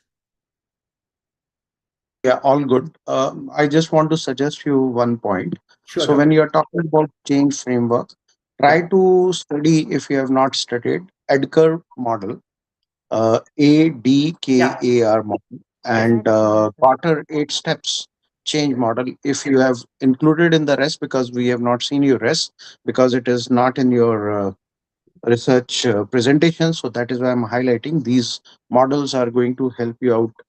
If you have studied it, it's wonderful. Then yeah. Lewis change model. So these three different models are going to help you out to sharply focus on your research areas. If you have done it, wonderful. If you have not done it, please have a look on it, Sure. and that will sharp your work. Best of luck for your research. Absolutely, Doctor. It's a great point, and I have used Edgar model earlier as part of my studies, and even for this. But from a presentation or a response point of view, I was more focusing on the outcomes and the rationale behind it and the various literature reviews. But your point is well taken, and I will see how best I can leverage that in my response as well. Thank you. Thank you very much, Sandeep. Thank you. I see Thank you, Prakash Doctor. having his hands up as well. Prakash, please go ahead. Just 1 second, 1 second. Thank you, Dr. Rajneesh, for that valuable feedback. And thank you, Sandeep, for explaining. This is what we call defense. Defense, how the way you explain. Now, I want to comment something about the number of respondents that you plan to do. I heard that you did explain that you did plan to do more than 250. Am I right? Yes. Okay. I don't know what you wrote in your paper, but did you write more than 250? Yeah, I've written as 350. Good, good. Okay. So in your presentation, keep it the same Okay, because your examiners will get a copy of your paper, sure, and if your slide says different, then there is going to be a question. sure, Okay? All sure. right. Doctor. Thank you. Thank Thank you very you. much. Yeah, All right. Prakash had a question. Yeah, Prakash, you have If a question? if you have the time, Yes, definitely. thank you. Thank you for this. Yeah. Sandeep, well presented, and great many points to learn. One simple, easy to answer question probably for you. The cost and benefit, the contribution side, the cost and benefits for this, because this is something very intriguing, troubling every industry, worth its salt, how to do this and how, who will build the cat, who will address the change requirements. And when we do that, the cost factor and the benefit factor, and as we move forward from one change to another, in the transition we get lost on the previous change we've affected. So how well have you tried to address this aspect, because it'll benefit a great many industries, companies across the globe. This aspect, have you looked into, or will the contributions include this cost and benefit angle from a historical point of view, and that can be transcend for the future in an AI disturbed world? Yeah, great question, Prakash. Thank you very much for asking this. And again, it's a very, very well debated question, because digital transformation initiatives benefits vis-a-vis the cost varies from industry to industry based on different parameters. And usually the various industries which have gone through that journey actually realize the benefit of a digital transformation initiative over a period of time. And my objective of this research was more focused on understanding the relation of those parameters which hinder the organization change management per se, rather than the benefit side of it. But let me discuss and see if I can have a point of view on how they could measure it, because there is definitely a method in which you could measure it, but the research objective is a little different from the outcome measurement here. Oh, thank you very much for the answer. Thank you. Thank you, Prakash. Okay. So with that, Sandeep, I wish you all the best in your proposal defense. Well done. And you can unshare your screen. Vipa Pon, please get ready with your PowerPoint presentation. Okay.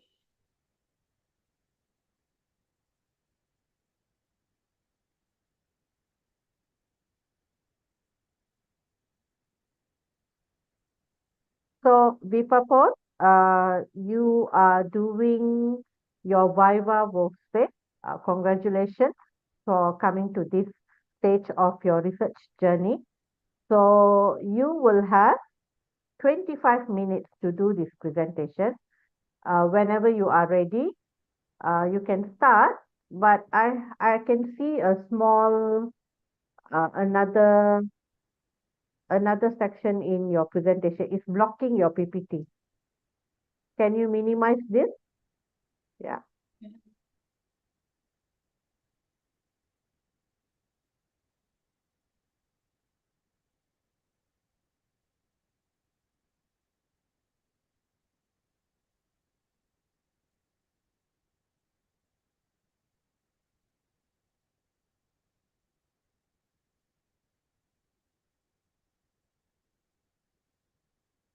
Okay. So anytime you are ready, you can start. Pipapun, all the best. The presentation is you can see, right? Yes, yes. Okay. Okay, let me start for my research. For my research is the factor influencing industrial workforce readiness in the AI adoption, a case study of the Amata City Industrial Estate at the Chonburi of the Thailand. Okay, for today I have in the agenda we have 5 chapters. Chapter 1 about the introduction and the literature review in the chapter 2. Chapter 3 is the research methodology. Chapter 4 is the data collection, analysis and result. Chapter 5 is the discussion, conclusion and recommendation. So let's go first in the chapter 1 in the introduction. So for the background and motivation, globally the adoption of the AI is the accelerating the rapidly driving the significant productivity gain across customer support, marketing, and the manufacturing as highlighted by the magazine in the 2024. In Thailand, the AI transformation is strongly supported by the national strategy and the policies such as the Thailand 4.0, ETG8, and the Next Step, which emphasize the responsible and the strategy deployment of the AI across industry.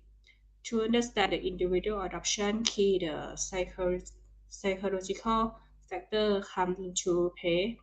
Factors such as the self-efficacy is the SE, perceived ease of use is the PUU, and the perceived usefulness is the PU, and the intrinsic motivation is the IM, and the critical driver of the technology acceptance. Furthermore, the perceived organization support that indicate the POS act as a crucial catalyst bridging individual belief with the actual intention to use AI that we say the IUAI in this study.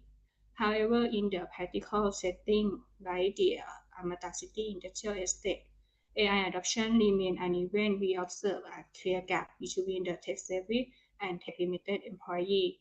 The disparity highlight why the understanding both individual belief and the organizational condition is the essential for the successful AI integration in Thailand industrial sector.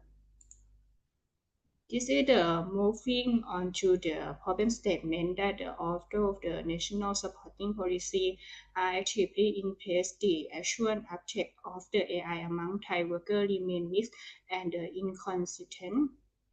Workers face several critical obstacles, including a lack of the essential digital skill and ambiguity regarding the real benefits of AI and ongoing concern about the task and the regulatory oversight.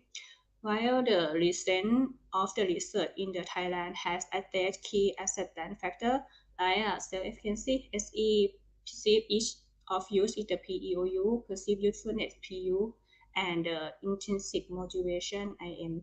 There is notable gap the mediating role and of the perceived organization support that the POS in the converting this the individual attitude into actual action at work is the largely under the effort and consequently manager often the struggle with the uncertainty about how to reference POS effectively, looking beyond more tool adoption to the generally foster employee intention to use AI or the IUAI.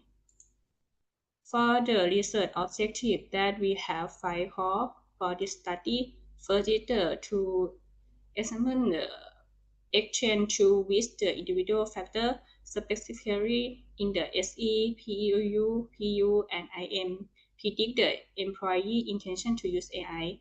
Second is to determine whether POS had a direct impact on IUAI over and above these 4 personal factors. Three is to assess whether this individual belief SE, PUU, PU, and IM positively in the influence the POS. Fourth is to evaluate if the POS serves as a mediator liking this for individual factor to the IUAI. And finally, RO5 to explore whether this structural relationship remains stable across the Thailand mix in industrial base, specifically within the context of the Amata City industrial estate. And this is the 5 core research question at first about the to what extent to the SE, PUU, PU, and IM motivation predict the employee IUAI, and the RQ2 is does the POS directly predict IUAI over and above this the 4 individual factor. IQT is do the SE, PUU, PU, and IM positively predict the POS. And the IQ4 is that the POS, the relationship between these 4 individual factors and IUAI. And finally, in the IQ5, how well does the proposed structural model represent the employee across the multiple industrial sector within the Amata City industrial estate. And for the chapter 2, the literature review that we have applied in this study, that in the main we have applied two theory. First is the TAM, and second is the UTAUT. For the TAM is the posit that and the individual acceptance and usage of a new technology are the primarily determined by the two core constructs that have about the PU and PEUU originally developed by the Davis. And in our research context, TAM provided a robust theory foundation for the expanding how the industrial employee form their internal beliefs and ultimately their intention to adopt AI technology in their daily work. This is the UTAUT that synthesizes multiple technology acceptance model into a comprehensive framework. It highlights key drivers such as performance and effort, the expectancy, social influence, and facilitating condition. In our research, the UTAUT complement the TAM by emphasizing the broader environment and the organizational factor. Is held to explain how the institutional support and resource influence and the employee intention to adopt AI in the industrial setting. This is my hypothesis that have the total is the 13 hypothesis. That the first in the main direct effect on the IUAI that in have the hypothesis 1 to hypothesis 4, and second main direct effect that on the POS in the hypothesis 5 until the hypothesis 8. And we have the direct effect from the organizational support to intention to use AI in the hypothesis 9. And finally, we have the hypothesis about the mediated effect in the hypothesis 10 until the hypothesis 13. And this is the conceptual framework that we would like to analyze in this my study. And this is the chapter 3 about the research methodology. This slide is the outline of our research approach and design, which is the structural in 3 key areas. First, we adopted the quantitative research approach by the cross-sectional survey and the structure questionnaire by the 5-point Likert scale and the PLS self-analysis. Second, to ensure the instrument validity and cultural and equivalent by the perform rigorous the forward-back translation process alongside cognitive interview with the target response. And finally, for the ethical, the compliance study strictly follow to the PDPA and PDPA standard and university compliance to ensure data, the privacy, and the participant confidential. And for the pilot study, first is the sample and the scope conducted with the sample of the 30 employees selected from both the SME and large industrial firm to the represent target population. Second, the data correlation method, combining the full survey with short debrief, the interview to the participant, feedback regarding the questionnaire clarity. And third is the time efficiency to the average completion time was the successful benchmark at 10 to 12 minutes, ensuring a high response engagement without the survey fatigue. And finally, the reliability result or the measurement constructed achieved a combat alpha greater than the 0.7, confirming the strong internal consistency and the acceptable the construct reliability. Moving to the data collection and analysis, the target population, the focus on the industrial of the employee in Thailand, specifically on the Amata City Industrial Estate in the Chonburi, which is the Thailand largest industrial estate. For the sampling, this the study apply a cluster sampling strategy based on the industry type, selecting the 20 factory across the 5 types. Industrial cluster totaling is the 100 factory. According to HAR 2022, the minimum required sample size for our model is the 180.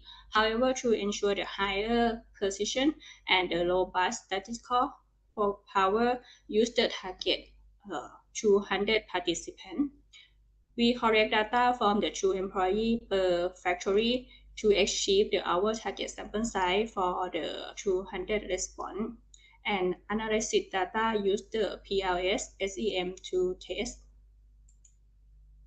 This is the research instrument that used for refer and assessment. This show in the SE, PEUU, and IM that the combat alpha more than 0.7. And this is the PU, PEOS, and IUAI that the combat alpha more than 0.7 also. For the chapter 4, data collection analysis and the result. The sample and data collection, the target population is the employee working across the Amata City and utilize a cluster sampling approach covering the 5 key industrial sectors that the top 5 of the industrial in the Chonburi. A total of the 205 the questionnaire were distributed and the response around the 200 response received. And next, importantly, this the final sample size of the 200 comfortable exceed the minimum requirement for the robust the PLS SEM. For data screening to hypothesis, testing the dataset scheme to inspect the missing value, handle potential outlier, and assess the normality, and check for the common method bias to ensure overall data before analysis.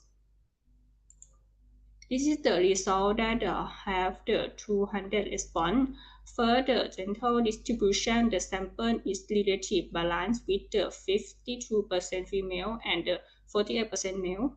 And the second is of profile 25 to 84 years is the allowed for 46% and the 35 to the 44 years at the 31%. Third, about the education, majority hold a bachelor degree around 73%. And finally, the often used AI at work majority hold a regularly around 40%.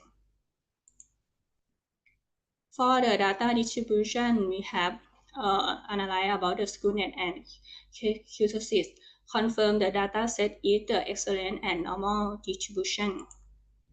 For the correlation metric or the construct are the positively correlated as shown by the coefficient between 0.34 and 0.77. Key study variable are the meaningfully and positively interrelated. For model fit is the good overall model fit, strong predictive capability and suitable for the hypothesis testing. So this is the smart PLS result that show about the outer loading and p-value that I will explain in the next page. Outer loading or loading are more than 0, so or significant exceed the recommended 0.7, or all loading is the more than 0.7, indicating the strong indicator the reliability. For the construct reliability and convergent validity, all constructs satisfy the CA and the CR and AVE is the established robust construct reliability and the convergent validity, and all criteria meet. For Neolacker, confirming that is the construct in this model is the empirically and distinct from the author. For the HTMT value below the 0.85 until the 0.90, so all construct the pairs satisfy the criteria established strong discriminate validity. And this is the outline model, that the outline model collinearity that about the VIF, or VIF is the less than 5, indicating the no problematic about the multicollinearity among the indicator. For the path coefficient found or supported by the supported but the PEOU to the IUAI and PU to POS not supported, refer the p-value in this chart as the not significant direct effect.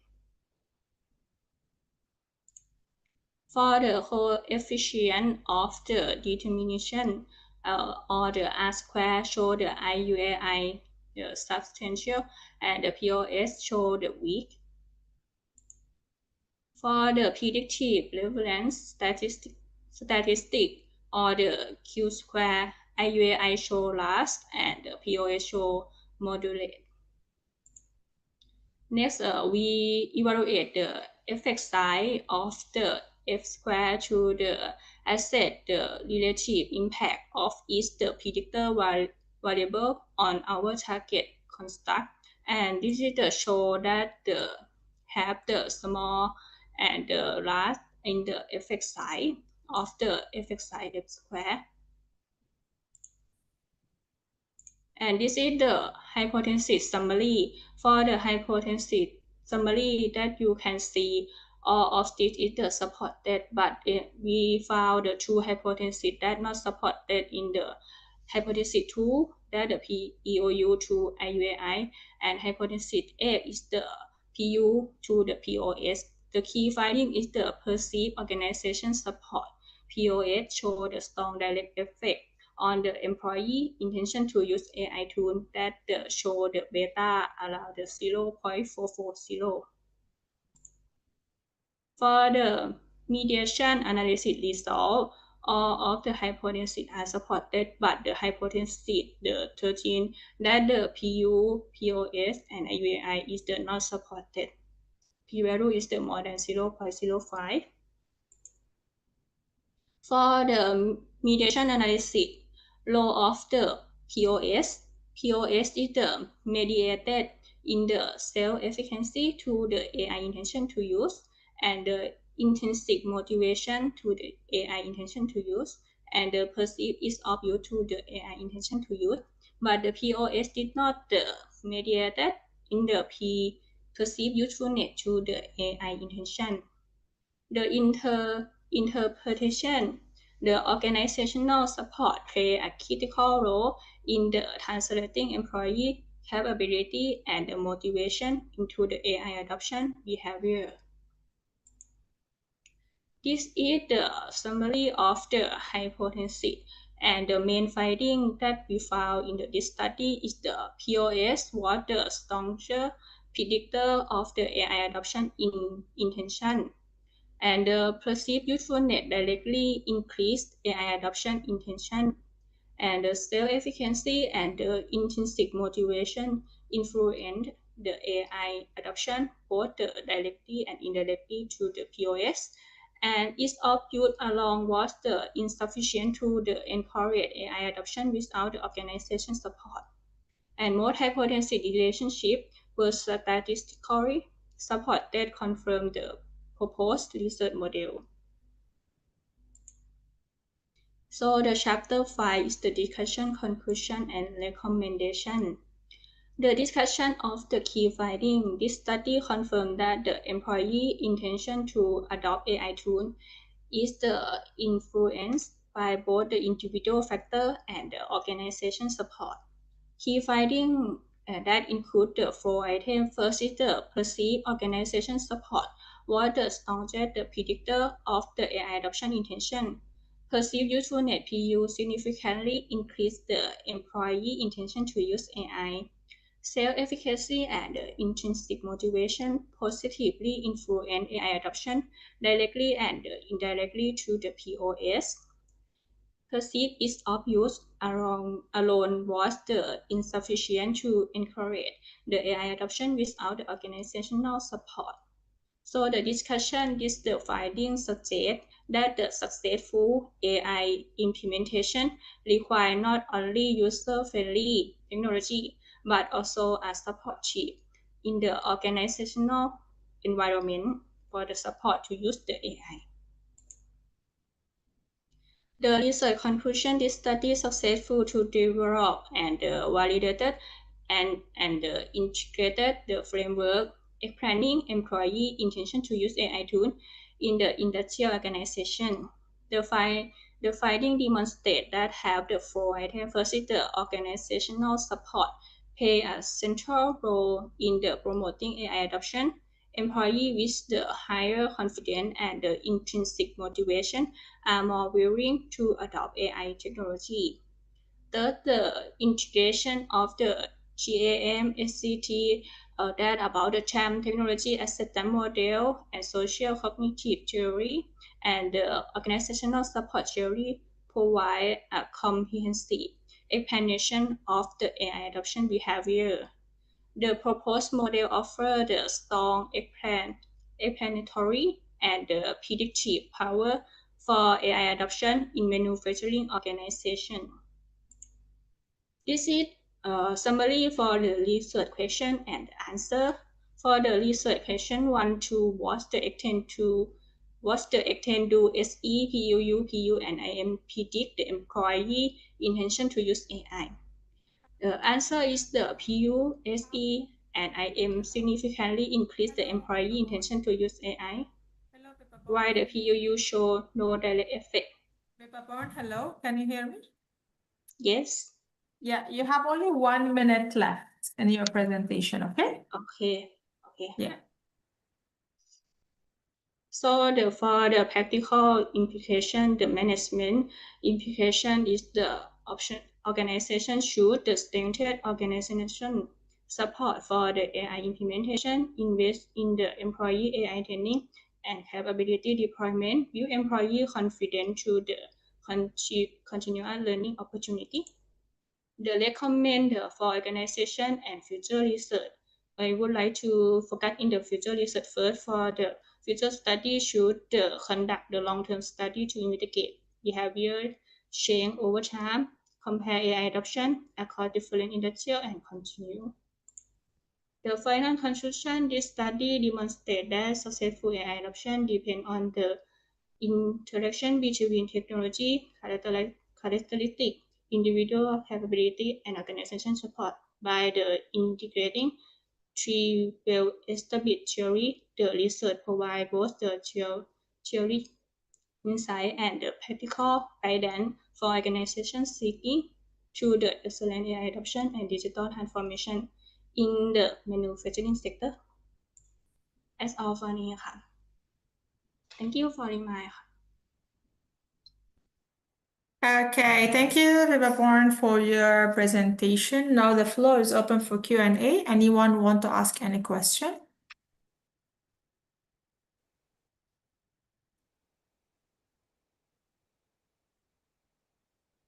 Is there any question from anyone?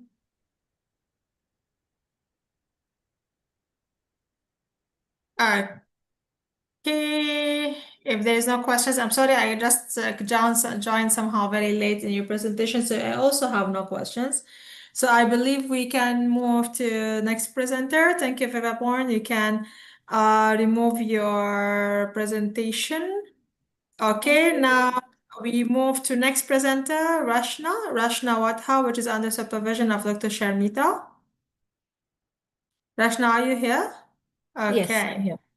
Okay, Rashna, can you share your screen? Yes, sure.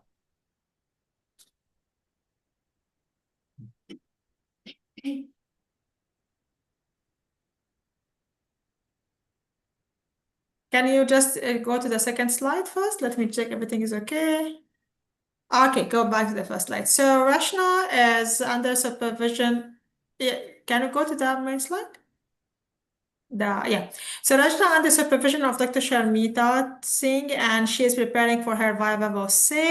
Her research title is Coaching for Authenticity, a strategic approach to developing effective leaders. Rashna, you have 25 minutes for your presentation. You can start. Okay. Good afternoon, everyone, and respected panel members, professors, and my peers. My name is Rachna Wadhwa, and I'm here to present my DBA thesis. As said, Coaching for Authenticity, a strategic approach for developing effective leaders under the guidance of Dr. Sharmishta Singh.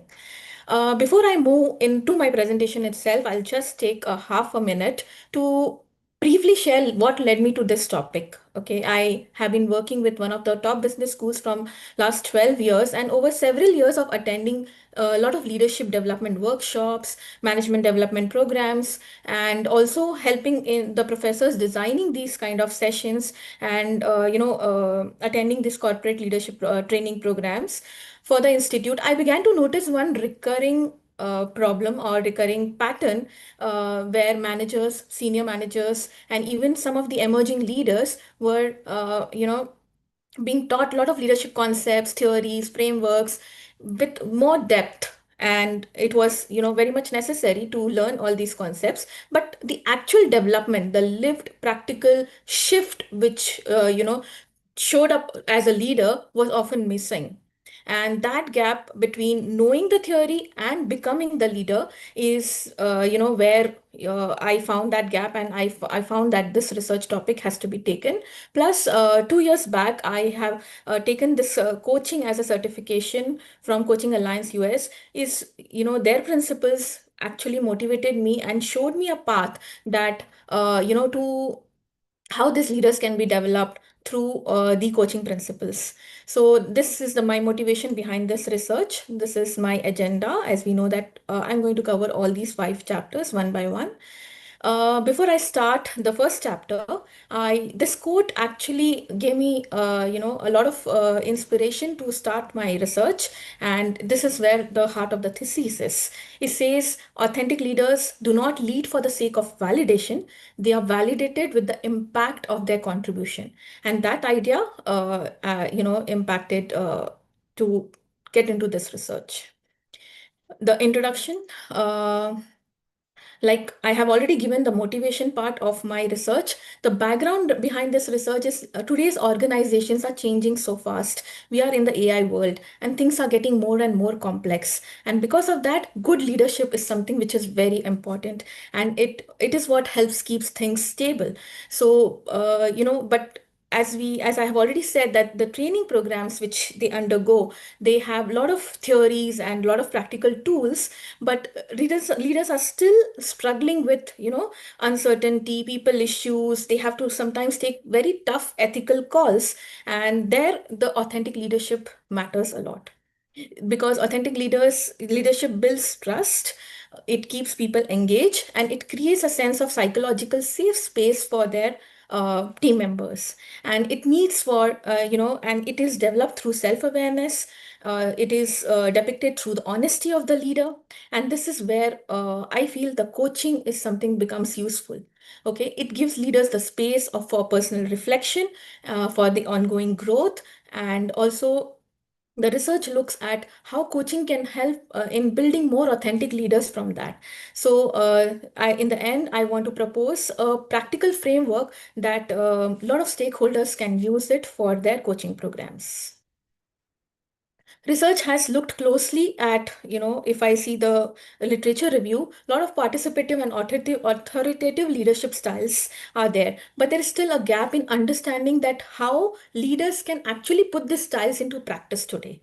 On top of that, most leaders struggles, in terms of ethics, in terms of creating that safe space in the relationship. And, because the theoretical aspect may not go deep enough to help with that. So very few studies are also, able to connect coaching to authentic leadership. So this study looks at how coaching mindset will help in closing this gap and support authentic leadership growth.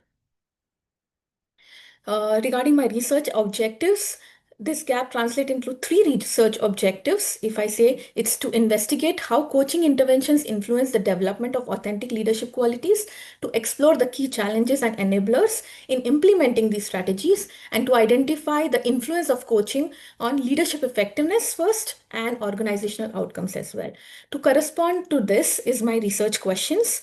The development part, the primary challenges and enablers, and also how it affects the organizational outcome as a whole.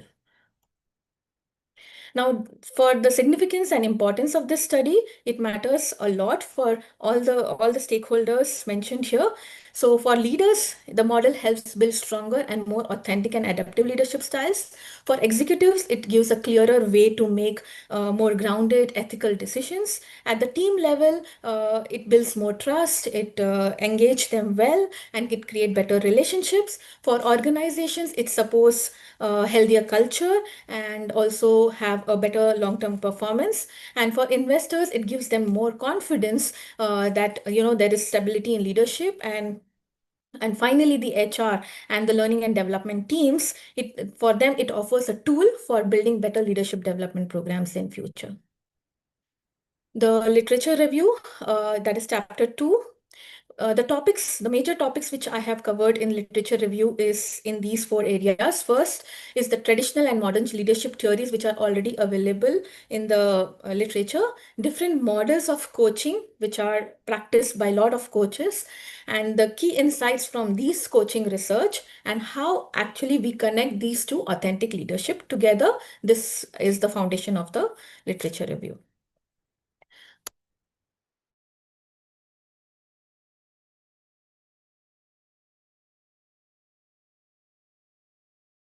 Which from traditional to modern approaches, and over the decades we have seen that how trait theory came in, behavioral theory came in, moving through situational and contingency approaches, and eventually making it more models like transformational leadership, servant leadership, distributive leaderships.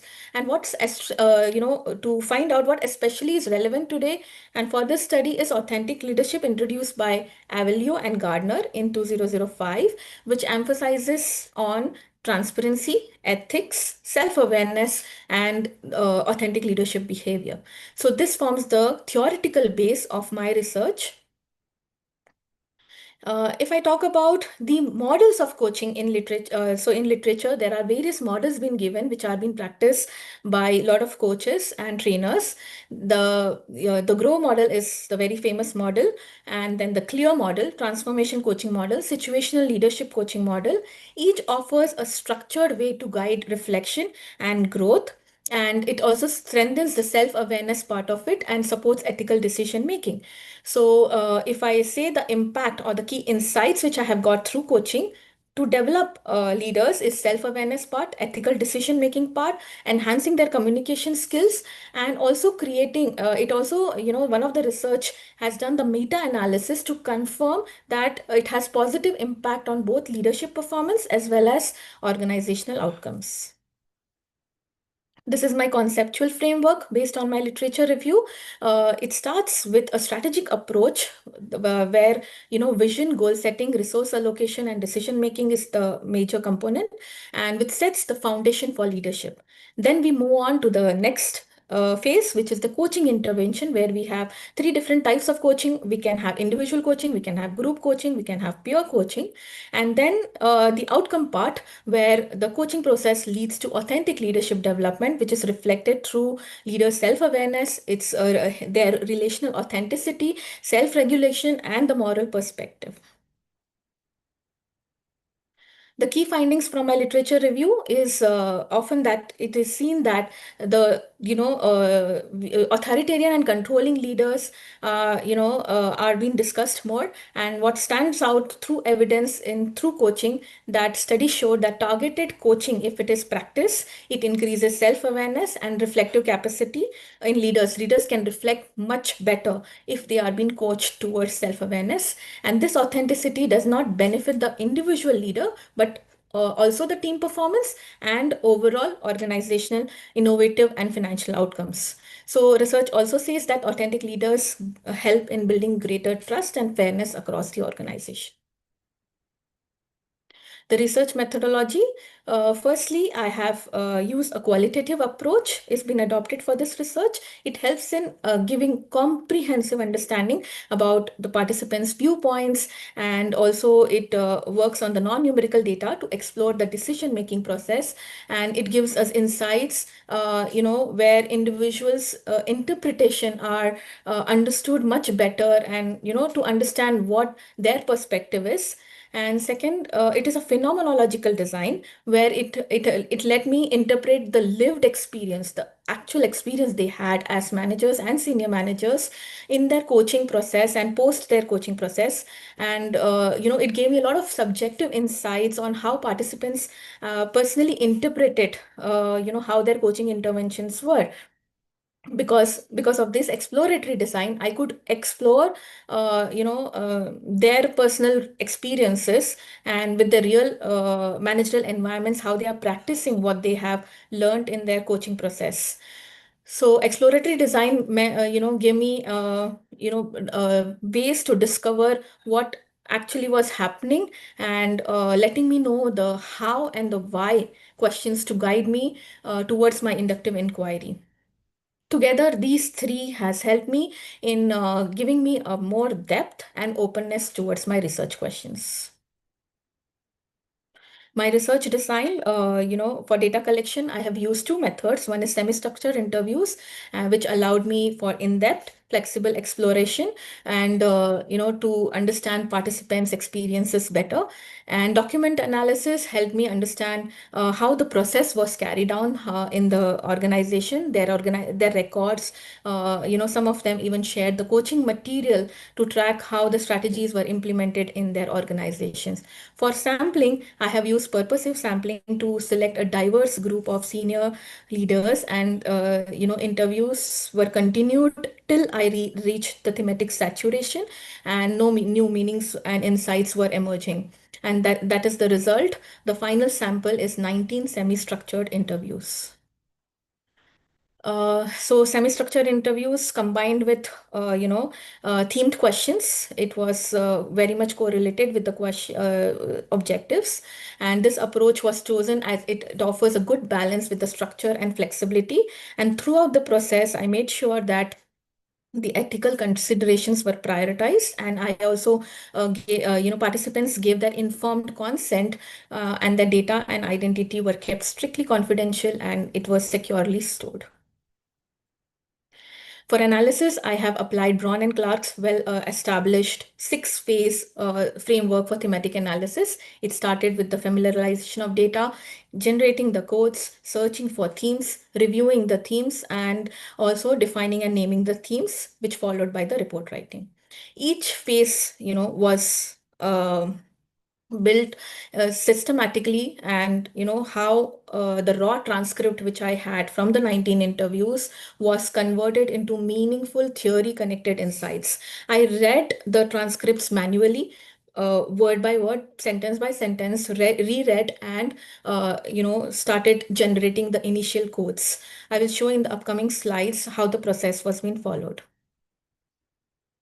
So these are my some interview protocol questions, which were aligned to the research objectives, and then the key themes were developed based on that. I conducted 19 interviews as mentioned in the previous slide. So 13 male professionals and 6 female, spanning across 6 different industries, including higher education, professional service, technology, financial service, healthcare, cybersecurity, and participants were mostly from, as a designation, if I talk about, they were regional directors, they were executive coaches, senior managers, academic program leads. It gave me a wide variation in sampling across the data set.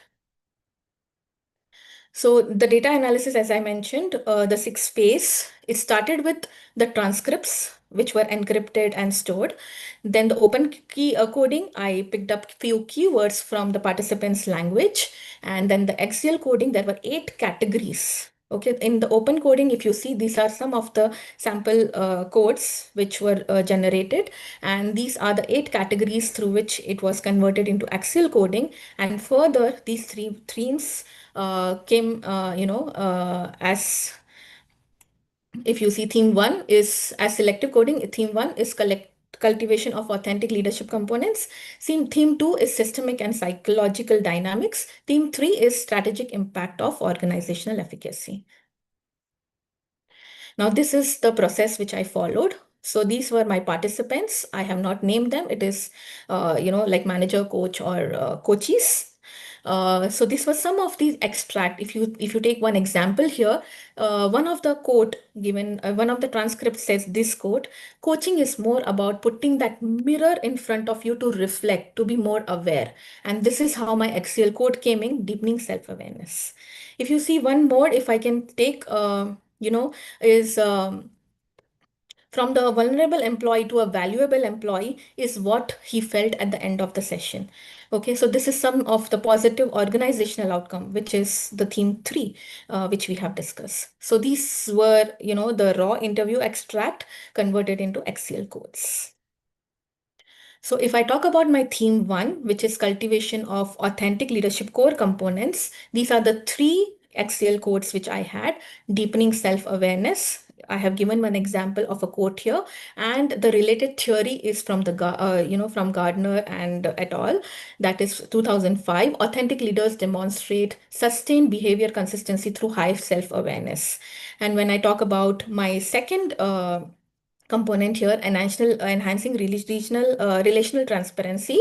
Again, there is a theory given here: sharing genuine self. Relational transparency is sharing genuine self is a prerequisite for follower of trust. And moral perspectives and ethics. Again, Gardner and Avelio, they say self-regulation guided by internal moral standards rather than external constraints. If I talk about my theme 2, it is about the dynamics of coaching, which includes the enablers and the challenges. Okay, there's some of the enablers are structural and cultural and relational as well. Structural, I can take one example, is executive sponsorship and buy-in, where the organization should support in getting into the strategy of coaching the leaders. Relational, high trust and confidentiality, and active listening and empathy from the leader's side.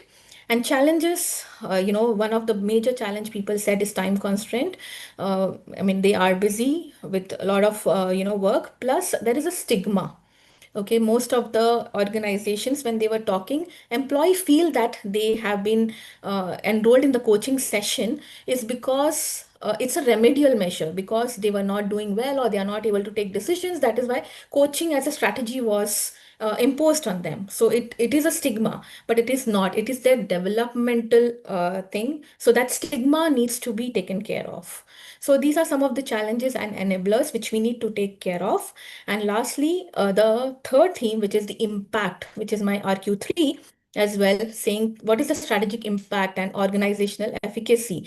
So if I say it is been divided in 2 components, which is amplified leadership effectiveness, we will see the effectiveness part amongst the leaders and the positive organizational outcomes. So if I talk about, leadership effectiveness, leaders are more agile in their decision making. There is proper emotional regulation, because emotional intelligence is also part of the coaching process.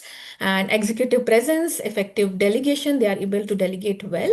If I talk about organization as a whole, the team experiences psychologically safe space and they are more engaged. So that is employee retention. There is functional, cross-functional collaboration and long-term sustainability in the organization. This is the thematic map. So we discussed theme 1, theme 2. So these two will lead to will be followed by coaching intervention, which will lead to the theme 3, which is strategic impact on organizational efficacy. The last chapter, that is chapter 5, discussion, conclusion, and recommendation. This is the model which I would propose through my research. It is an integrated model of the authentic leadership coaching. If you see the first part, that is the phase 1. Phase 1 will be the internal transformation. That is, self-awareness, relational transparency, internalized modern perspective. We have to take care of the enablers and barriers. So, as we discussed some of the enablers and barriers in the few previous slide, then the phase 3 comes to decide which model or any tailor-made process to be used for authentic leadership coaching. And then the phase 4, where we have the organizational output, where we discussed about the leadership effectiveness, we discussed about the psychological safe space, and also the retention part, the retention, for the retention of employees and having a robust talent pipeline. The gaps in authentic leadership study. So if you see the what to how, okay, authentic leadership says these are the traits. Okay, the theory says these are the traits, but coaching mechanism will help in decoding these traits and activate those traits so that it can be practiced. Then there is a gap in literature saying that leadership growth as is one of the individual trait, but the research also says that my research says that the growth is neutralized without systemic enablers. You have to have the whole systemic process as the whole organizations should be the whole ecosystem should be part of the development part. And vulnerability as a strategic asset, because it is generally treated as soft skills aspect, whenever we talk about leadership development, but it is always linked to decision making, retention, and overall organizational outcome. The implication of the research, this research offers both theoretical and methodological implications. Theoretically, it moves authentic leadership theory with simply describing what leaders are to explain how leaders develop. And, giving methodologically part, the study demonstrated that qualitative approach supported by meaning saturation and, doing the thematic analysis given by Brown and Clark to capture these leadership dynamics. This is one more framework, of measuring this part of how the development takes place. So it is also divided in 3 phases. This framework helps in measuring the impact of coaching over time of 24 months. In short term, if I can talk, the 3 to 6 months, we look at individual or behavioral change where self-awareness, emotional regulation, these aspects are taken care. In the medium term, that is 6 to 12 months, we track the team dynamics part where conflict reduction, the delegation shift, leaders shift from micromanagement to proper delegation. And in the long term, 12 to 24 months, we assess the organizational ROI, where leadership pipeline strength and fiscal performance outcome we can measure. So these are the stakeholders who can benefit from this framework. They can, coaches need dedicated time, like, and budget to build in their workloads. If I talk about HR, they should formally separate coaching and performance improvement plans. If I talk about the executive board, they can use the ROI framework to see how coaching is an investment, and organization should position coaching as a talent retention management strategy.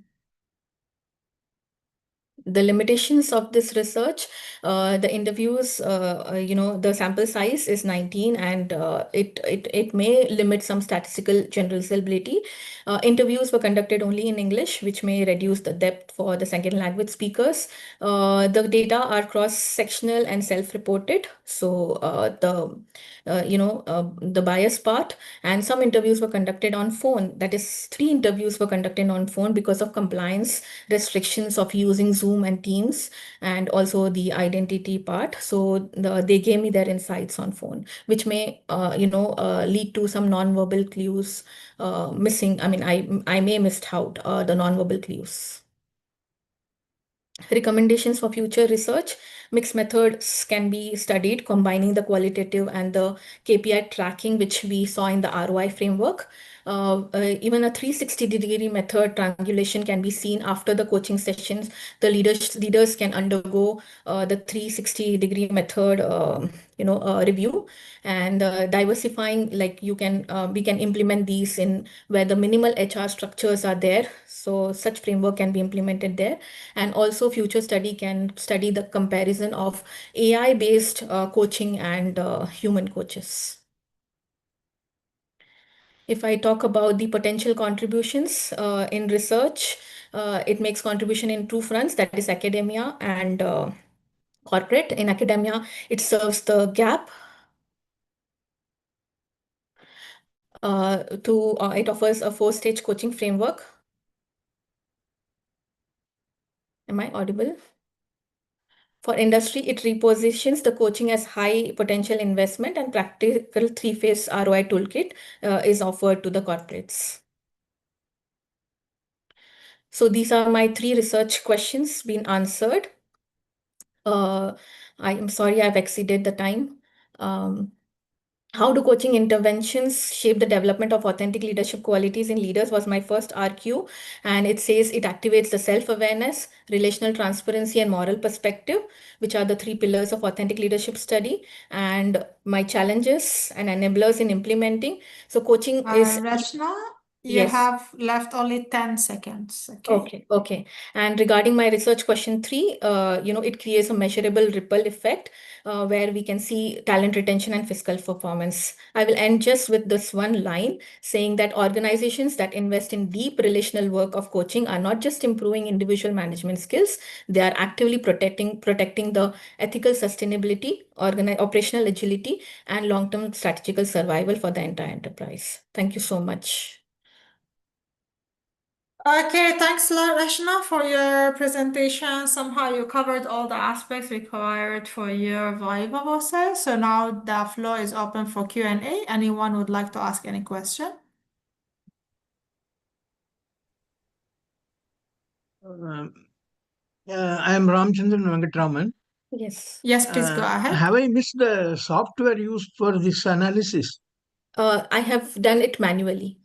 Oh, thank you. So, Rachna, doing it manually, do you think it will cover what is required?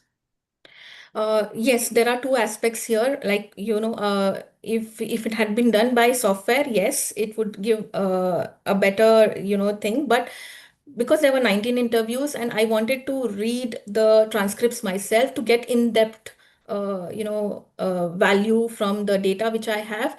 Plus, I got a chance to reread it whenever I wanted, and towards when I was deriving the themes. So, it gave me a lived experiences of the participants who have given their inputs. So, I mean, it helped me manually better. Okay. Rachna, Sandeep here. Am I audible? Yes. Okay, I think very interesting topic. One question which definitely comes to my mind is that as part of your outcomes or the return on investment after the analysis, by any chance, did you pick up any sample cases where leaders before and after coaching, how they have performed to actually articulate your research study? Yes, it is an interesting one. So this is, one of the aspect I have given for future study, because it takes 24 months, if you see in my ROI, to measure the outcome, first of all. Secondly, many of my participants have shared their experience post coaching, that what was the difference, which I have already mentioned in my some of the excerpts which I have shared. Thank you.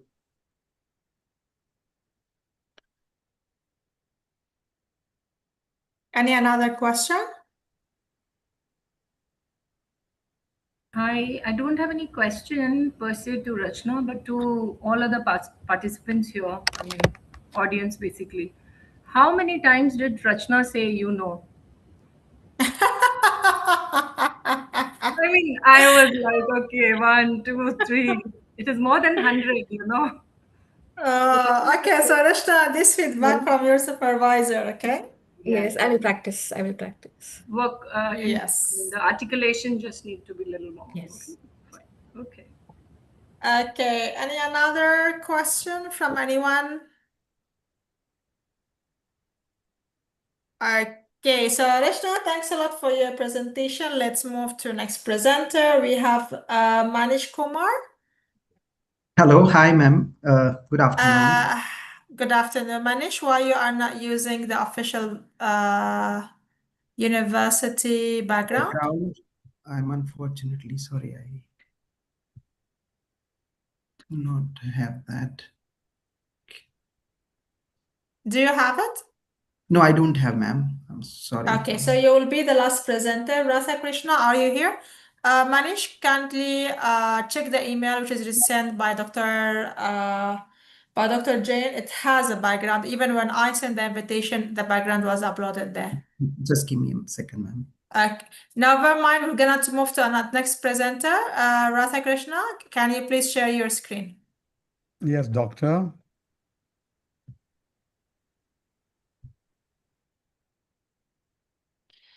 Okay, can you put it in? Yeah, can you go to next slide? Can you see the slide, the starting slide, doctor? I can see the starting slide. Can you just move to next slide so we just make sure the movement? Yeah, okay. So we can go back to the starting slide. So we have Ratha Krishna with us, which is preparing for the proposal defense under supervision of Dr. Rajneesh. The topic is developing an AI-enabled skills-based organization, SPO maturity framework, a strategic roadmap for workforce transformation in Malaysian organization. So Ratha, you have 15 minutes for your presentation, okay? So you can start anytime you are ready. Thank you, doctor. Let me start. Good afternoon, good morning, good evening, everyone. My name is Radha Krishnan, and I'm from Kuala Lumpur. I've been involved in workforce transformation at the organization level, employee level, and also using a lot of technology as an enabler for these transformations. So the topic for my research is actually developing an AI-enabled skill-based organization maturity framework, similar to the CMMI maturity framework at the IT organizations. So this is for the skills-based organizations in the domain of human resources, a strategic roadmap for workforce transformation in Malaysian organizations. And my supervisor is Professor Dr. Rajneesh. Thank you very much. He has helped me a lot. Agenda three areas: introduction, literature review, and research methodology. Abstract overall, fundamentally, the aim is for me to develop an AI-enabled SBO maturity framework. From now on, I'll use the word acronym SBO for skill-based organization because it appears many times throughout my presentation. The theoretical foundation I use is fundamentally at the three-dimensional or multi-dimensional organization, technology, or human. And this is widely used in the maturity model, what they call development, which sometimes people also call people, process, and technology. And the grounding is in the information management practice theory using the life cycle, which I will also explain moving forward. The research methodology is exploratory sequential mixed method design using focus group and with a pilot and then the main survey. And expected outcome is validated set of SBO benchmarking indicators and maturity model. So that is the first outcome, and also empirical evidence to organizational outcomes, which I will use a hypothesis to test between the indicators and also the organizational outcome. Chapter 1, Introduction. Let me give you the background. Globally, I think today a lot of presenters have presented that digital and AI is actually disrupting not only the organizations in terms of your product and services that you're offering to the business or to the market, but fundamentally it is affecting the core of human resources. And this is the area of skills. If you can look at what the World Economic Forum has been talking about since 2021 to now, it used to be about 30% in 2021, then moved to 44% in 2023. Now, the latest report in 2025, they say 59% of workforce skills will be affected within the next 5 years by 2030. And this has been validated by a lot of leading consulting firms from Deloitte, Korn Ferry, McKinsey, Boston Consulting Group, and so on. In Deloitte, in a survey of 10,000 business and human resource leaders over every industry in over 105 countries, they have found that 93% of organizations are moving away from a focus on jobs to skills. And the reason is because the half-life cycle of skills is getting shorter and shorter. And this is reinforced by academic research done in 2020, 2022 reported by Harvard Business Review, where they studied from 2017 to 2020, 51 million job postings, where it showed that where they are looking for candidates at the middle skill occupation, 46%, and at the high level, about 31% drop degree requirements for the hiring. This is way back in 2017 to 2020. Now with AI disruption, at this particular moment, it definitely will be much higher. And you can see at the Digital Education Council, with more than 130 universities around the world, which are members of this council, they did the study in 29 countries and in 18 industries. And the result is only 3% of employers feel universities adequately prepare AI-ready graduates. This is a real challenge. And in Malaysia, from the Department of Statistics Malaysia, about 32%, or about nearly 2 million tertiary graduates are underemployed. So this is the background and the importance moving forward for skills. The half-life cycle of skills, which used to be about 26 years a generation ago, it is now about 5 years on average. But when they look at technology skills, it has dropped to 2.5 years. And work is fundamentally shifting from fixed jobs to more fluid and skills-based way of organizing work. And AI and digitalization, as we have been discussing throughout the day today from many of the presenters, this is actually disrupting the workplace. And the biggest issue now is most organizations are very unclear in terms of how to manage their workforce, where to start, how to start in addressing these human capital and AI challenges. So problem statement, as I explained, is basically global transition is happening. Current organization structure is incapable of managing this. Skill-based organization is a viable alternative, as discussed by World Economic Forum and the leading consulting firms. But there are issues being faced by organizations. Many of them are still on job-centric organizational structures. And as far as adoption of skill-based practices is really fragmented. And as far as information about skills is concerned, it is not at all integrated in most of the organizations. And there is insufficient integration of information management practice life cycle. I will explain a little bit more on this in the other slides coming forward. And there is a misalignment between capability and national skills development initiatives, which also shown by the Digital Economic Council, Education Council. And finally, an absence of a contextualized maturity framework for Malaysian organizations is actually lacking, whereby many organizations don't know where to start, what to do. So this framework will actually help in diagnostic and preparing a roadmap for them to move forward. So there are 5 research objectives and corresponding 5 research questions. And when I look at research objective and corresponding research question 1, 3, and 5, these are related to developing the conceptual maturity framework. And research objective 2 and research objective 4 will be through an hypothesis testing to look at how dimensions of organization, technology, and human relationship with organizational agility and performance.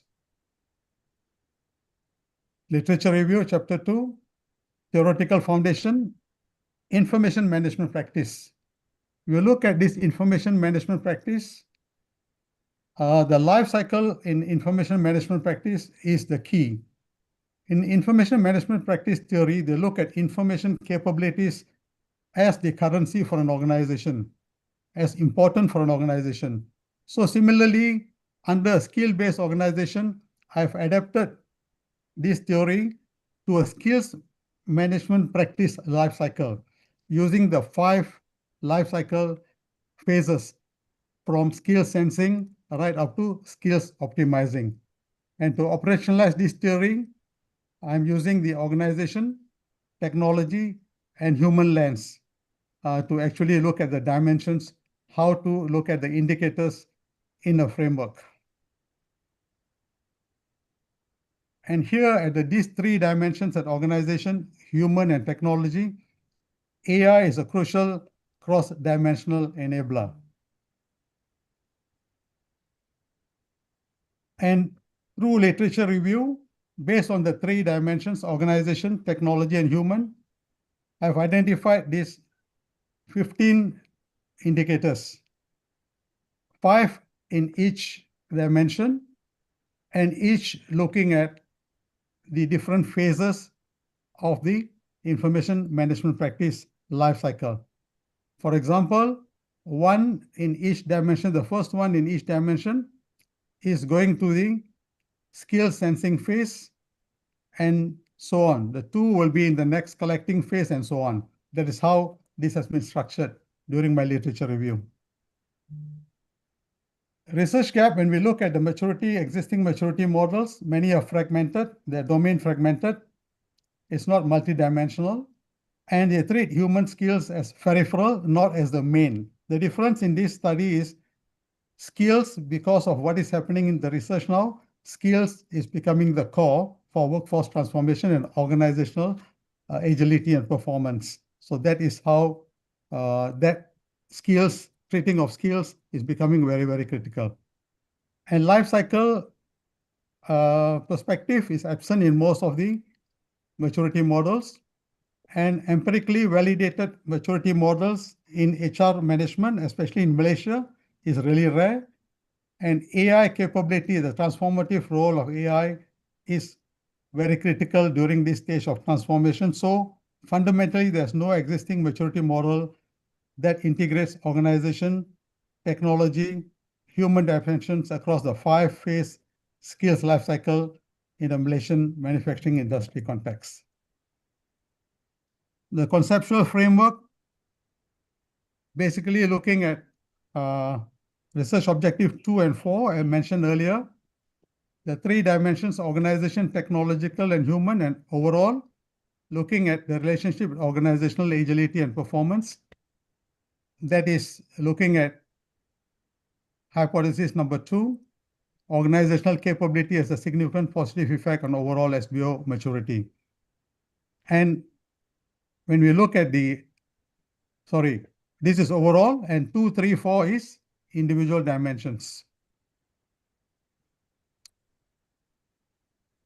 Proposed research methodology.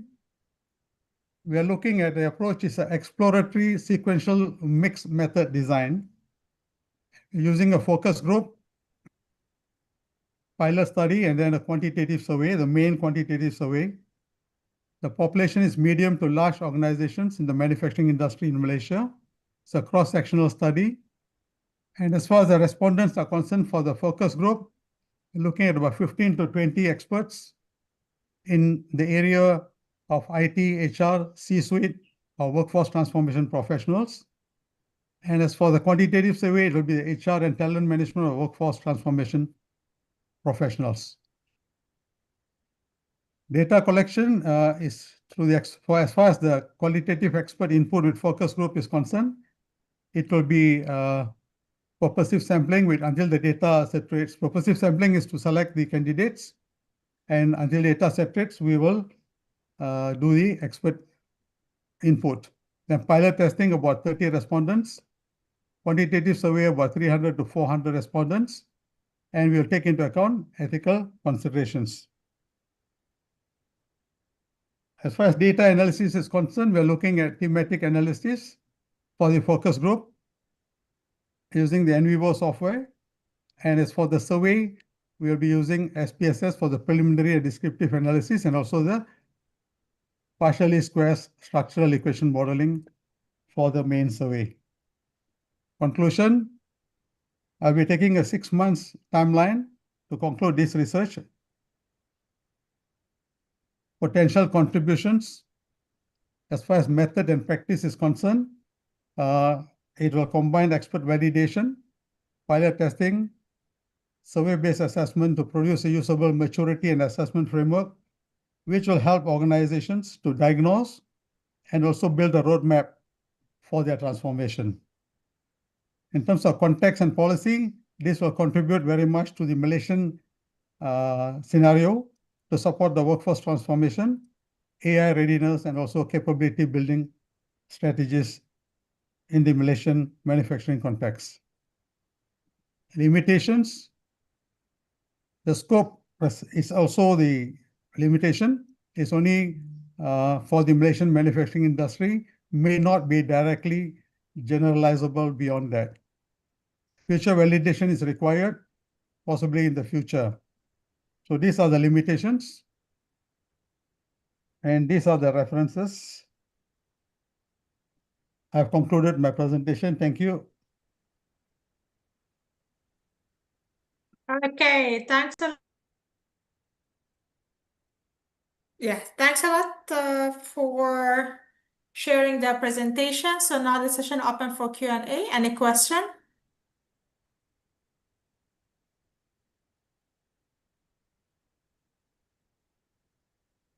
Is there any question?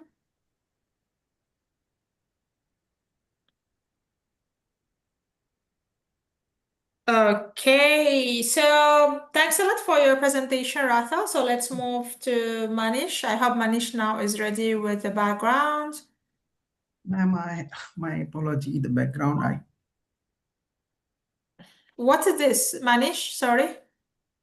the background, actually what happened, my computer recently formatted, so my data has Manish, the gone from background there. has been shared yesterday. Yesterday from Dr. Jane, and also in the invite, it's there. No, in invite, ma'am, I could not find it. It And attachment, also it was something. yesterday? No, it's Yeah, not, it's there. It's there in the invite. I'm sure I'm the one who sent the invite. yeah, I And Dr. just, Jane email also? no, I don't have, ma'am, that email. I have only the Manish, email I from you. forward it to you. I send it in WeChat. I also put it here in the chat box. Okay, I'll just take it, ma'am.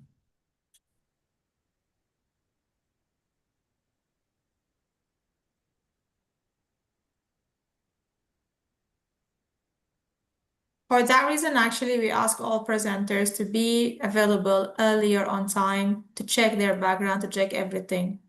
So, Yeah, ma'am, I'm here since morning. I'm just attending so all you the. should have your background ready also, Manish. That's it. I'm just a minute.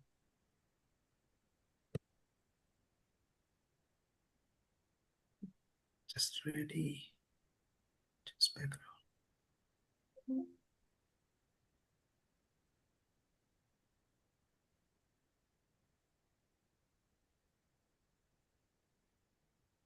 Okay, can you share your screen? Sure, ma'am. Second.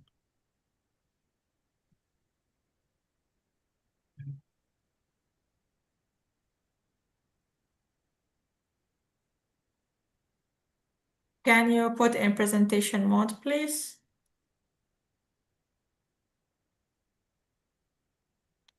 Okay, so our last presenter for today is Manish Kumar, preparing for his proposal defense under supervision of Dr. Noela May. The title is Developing a Multi-Level Emirati Talent Retention Framework, integrating organizational, cultural, and policy dimensions in UAE hospitality. So Manish, you have 15 minutes for your presentation. Will be followed by Q&A, so you can start. Okay. Is my background is visible to all of you? Yes. Okay. Good afternoon, everyone. My name is Manish Kumar Sadhu. I'm based out of UAE, working in Abu Dhabi as a area director of human resource. I have over 25 years of experience working in human resources. Out of that, about 20 years in hospitality and 8 years in UAE. I'm working. So the topic which I have chosen under the guidance of Dr. Noel, developing a multi-level Emirati talent retentions framework. Emirati talent is basically the localizations, which is very much happening across GCC countries, and this movement has started almost 15 years ago with some of the GCC national countries, which is like Oman, then followed by Saudi, and then Bahrain, and now lately it has come to Emirates also, which is a UAE, consists of 7 Emirates. But primarily during this study, I'll be focusing on the 3 Emirates, which I'll take you through. So why I am doing this research, despite significant Emiratization initiatives for 4-star and 5-star hotels in UAE, continue to struggle not only recruit the Emirati employees, but to retain them. No integrated framework currently explain why Emirati stay or leave. So my research aims to fulfill that gap. So as I said, that despite heavily investment by the government bodies, policymakers on Emiratization, hotels recruit Emirati into hospitality, but struggle to keep them. And also few only reach to the leadership role. Government drives Emiratization, hotel recruits because it's a tick box, and many leaves within a few years. So leadership pipeline is always a status quo. No integrated framework yet explain why Emirati stay or leave. This research develops and validates that one and gives a full framework for how we can moving forward on retentions. So abstract of this study is, as I said, despite strong Emiratization goals, 4 and 5-star hotels in Dubai, Abu Dhabi, and Ras Al Khaimah, these are the 3 prominent Emirates out of 7, which has major international and local hospitality brands, struggle to attract, retain, and advance Emirati employees into long-term careers. And this study examines HR systems, obviously career pathways, leadership style, and culture values. And also, obviously, it focuses on a government policy to develop an evidence-based, multi-level Emirati talent retention framework. Using an explanatory sequential mixed method design, survey across 3 Emirates, followed by in-depth interviews, which I have taken as samples. The study aims guide hotel leaders, HR professional, and policymakers. So I worked based out of Abu Dhabi, where the prominent government body called DCT, Department of Culture and Tourism. So I'm a part of these Emiratization initiatives as well. So I get a lot of insights there where we can do it in better way, how we can retain hire and retain the Emirati talents. So that's remain the focus. So just to give you introductions on the gap, obviously Emirati remains underrepresented in 4-star and 5-star hotels, with a few reaching at a leadership role. The challenges, because the HR system is not robust for especially hiring the Emiratis and retaining and developing them. Career paths are not clear, and leadership styles often don't match Emirati needs and aspirations. So that's challenge. And the need, at the moment there is a no evidence based model yet explain Emirati retention across organizations, cultural and policy factors. To focus that, what this study set out of to do the four major goals: analyzing the key determinants, which is again continuously focus on HR system, career pathway, leadership, and in cultural side, value, identity, and social expectations. And policy related, obviously, emiratization mandates and incentive to bring them into hospitality industry. Evaluate HR practices effectiveness from the organization perspective, training, career development, compensation, and localization programs. Assess employee outcomes, where job satisfactions, organizational commitment, and turnover into among the Emirati employees. And then the fourth objective is develop and validate a framework, where built and empirically test multi-level Emirati talent retention model, which will help UAE hospitality industry. So obviously, why this study matters from a three perspective: management perspective, it's identify which system will work well, what career development program we need to make it, and how as a leadership look at this and drive to make it happen. From a policy perspective, obviously reveals how emiratization rules and incentive operates in a hotel, and that's how make them more effective. And from research gap perspective, links organization culture and policy factors to a HR practice outcome. So that's the matter we will study. About the literature reviews, I have divided into, I've gone through multiple articles and also policies which government has right now in practice. However, the three parts which I have just concluded here for the presentation: emiratizations, policy and practices, where GCC, which is the Gulf Committee, which is the Gulf Nations Committees, states pursue workforce nationalizations, but citizens favor government jobs only. They don't want to go more into a private sector except the banks. But what's hospitality sectors is obviously left over. And that goes to again sectors loophole perspective, or long working hours, mixed gender settings, and obviously late shifts. Those are things are not really led in a Emirati culture. So that's from a Emirati family and religious perspective. And then HR practice and retention theory, where HR system builds to expatriates more, because Emirates, where 95% population is expatriates, locals are only 5%, and that's a limited populations are there. So that's why most of the practices and retention theories are more for the expatriates, so very limited for the locals. Obviously, the proposed multi-level framework will again continuously focus on the three dimension around policy sides, where emiratization mandates to be made, incentive to all the locals to work in a hospitality sectors. Organization perspectives focus again creating the systems, career path, and leadership styles. And culture perspective, work value, identify the alignment, society expectations. So organizational culture and policy forces interact, not complete to shape HR practice, effectiveness, and ultimately whether Emirates stay or leave. What the literature is missing right now, whichever I have gone through right now, is no integrated model for UAE hotels. Most studies describe emiratization challenges in isolations. So whenever we all HR also meet up, discuss about the hotel practices, they use this as a tick box. So focus on a hiring, but not retentions, because there is a government mandate. This much percentage you will have to make it. That's why people are hiring, even though they don't come to work.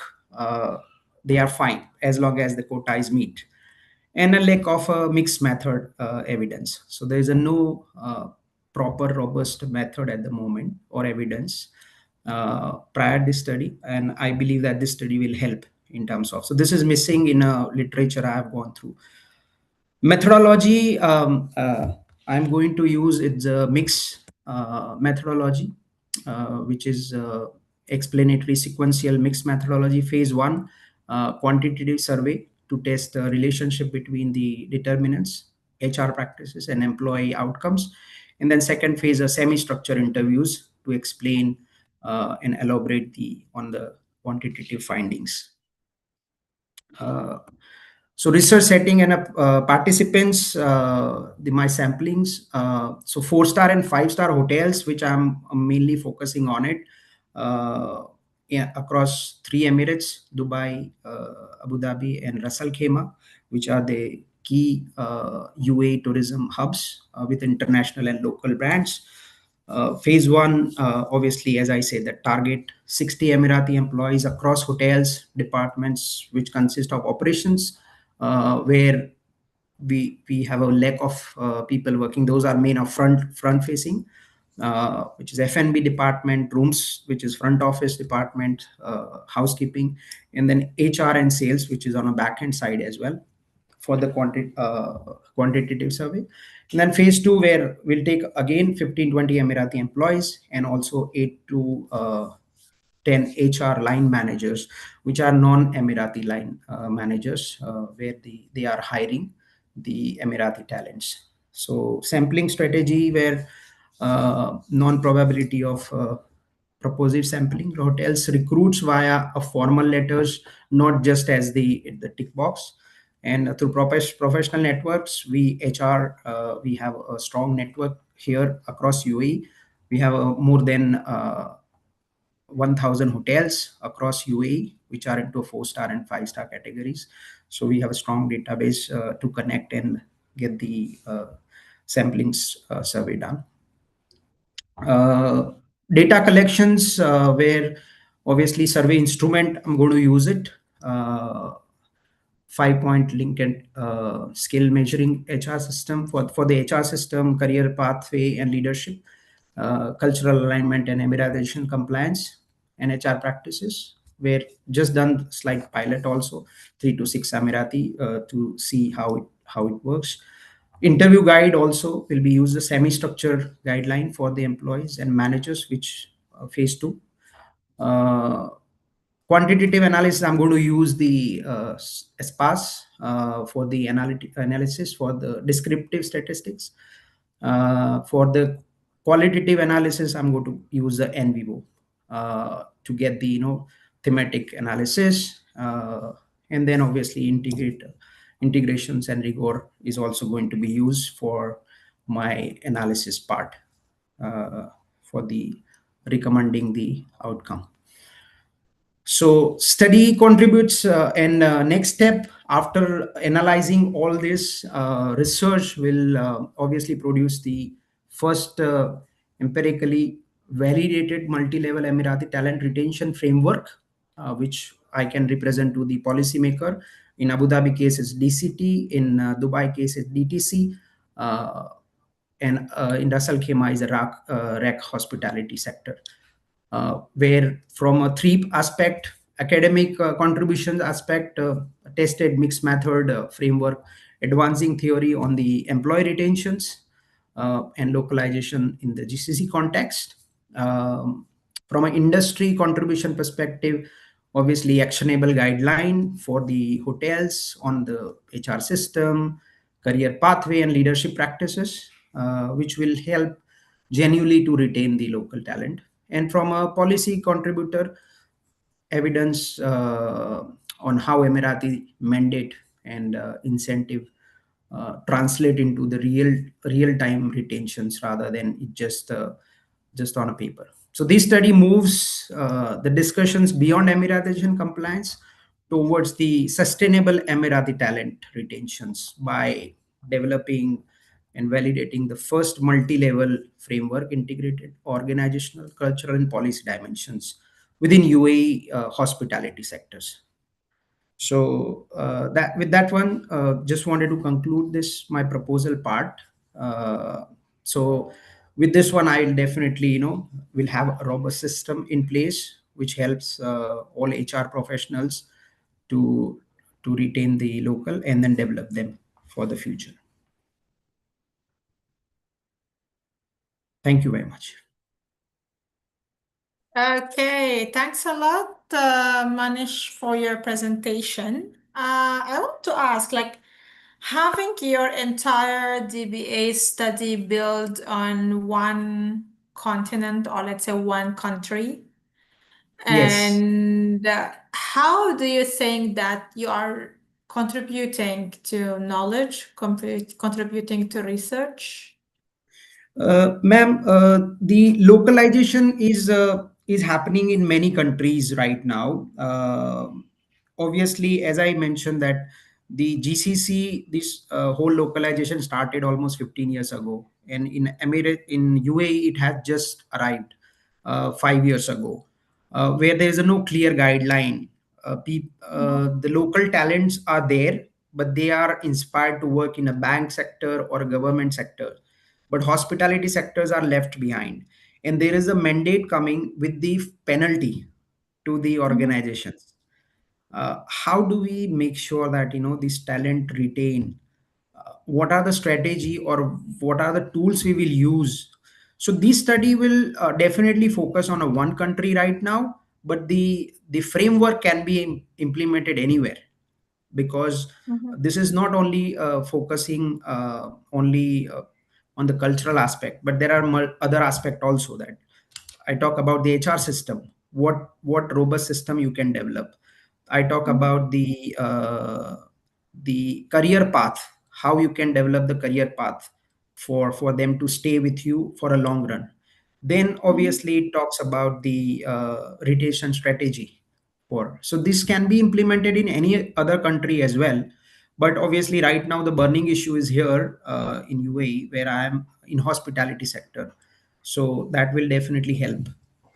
But the localization is also not in UAE only, also around GCC. So why you didn't do your research as a GCC instead of UAE? GCC, they have already started 15 years ago. And when I look at the population wise, GCC countries, UAE, as I say that the expatriate populations is 95%. Only 5% are local. Whereas in I know. Oman, Okay. If I take, their Omani is almost 70% or 80%, versus a 20% only expatriate. Same is go to a Saudi Arabia, where you have again 20% are expatriate, rest of them are local. So for them, it's much easier to enforce, where the talents are Okay. lot available. Here's are less talent, and sectors are wider. Here is less talent and sector. Are Okay. wider. Yeah. Any support for what you are saying? Yes, so there is a statistic data where, as I said, that the number of uh, Emiratis versus expatriates are very limited, That's where correct, but this industries is, are, doesn't say that they are less skillful, no, they are not right? less skillful. They are skillful, but for they are not ready to work in hospitality sector. Who They said? wanted Do you have to. proper support for that? Yes, Mhm. I. So Yeah, so no, no, basically, I'm just like what sure, I'm sure. trying to say here, just to remind you that whenever you are talking about, like they don't have like enough skills or whatever, you should because this is what your research built for, Correct, right? ma'am. So if Correct. you don't Yes, have the proper or strong support based on that, so it will I do. affect your research. Anyhow, let's open the floor for any question. Anyone want to ask any question? Manish, Sandeep here. Just one question. Yes, sir. This is related to the survey, and I know you're probably the sample size is small, considering that you've got a smaller Emirati population, which you need to check into. But when the population is small and the questions can be biased, how do you think you'll be able to manage or quantify it, considering the biasness which is going to come in the responses? Uh, since I'm conducting this directly with the Emirati employees, and that is across three different cities, which I'm talking about: Dubai, Abu Dhabi, and Ras Al Khaimah. Um, so obviously the response would be a different, for sure. It would not be from a one location. I'm just taking the samples. So it will be divided between three Emirates across, and that is to even HR manager also from all three Emirates hotels. So would not be from a one-sided, I'll be taking that response. Yes, you are absolutely right that sampling is smaller. I'm trying to increase it more, but since the number of people working in hospitality is lesser, that is a slight risk. I have a constraint on this study, but I'm trying to cover up most of the Emirates equally. So I think I believe that it would not much give me a bias. But sorry to interrupt here. Why you No. choose those three states or three Because Emirates? okay, so these three Emirates are primarily tourism hub where you have maximum hospitality sectors. Because Okay. other Emirates, they don't have more of hotels. You already mentioned that in your research, right? Yes, ma'am. Okay. So any another question? Any another question? Anyone have any question? Okay, so I believe like this, we already reached to the end of our symposium for today. It's like 3 hours of sharing a lot of knowledge and research topics. Thanks a lot for all our presenters who put their time. Also, thanks a lot for our attendees who put all the time and efforts to join today and have their questions for our attendees. So for our presenters, for all presenters, wish you all the best for your oral assessment. As we always say, this symposium is to prepare you for the real assessment. This symposium, it's not an assessment. It's only kind of breaking the ice of doing the presentation to get benefit from having other learners or other academicians attending the session, asking questions, and also to have a proper timestamp and record that this research is your research. No one else can take it. So all the best for everyone. Please remind your supervisors to fill the form, request for your defense and viva. Make sure to take all those questions and feedback being given to you into discussion with your supervisors before you go ahead with your next step. Wish you all the best. Have a good day ahead. I'm going to see you in 2 weeks' time. Bye-bye.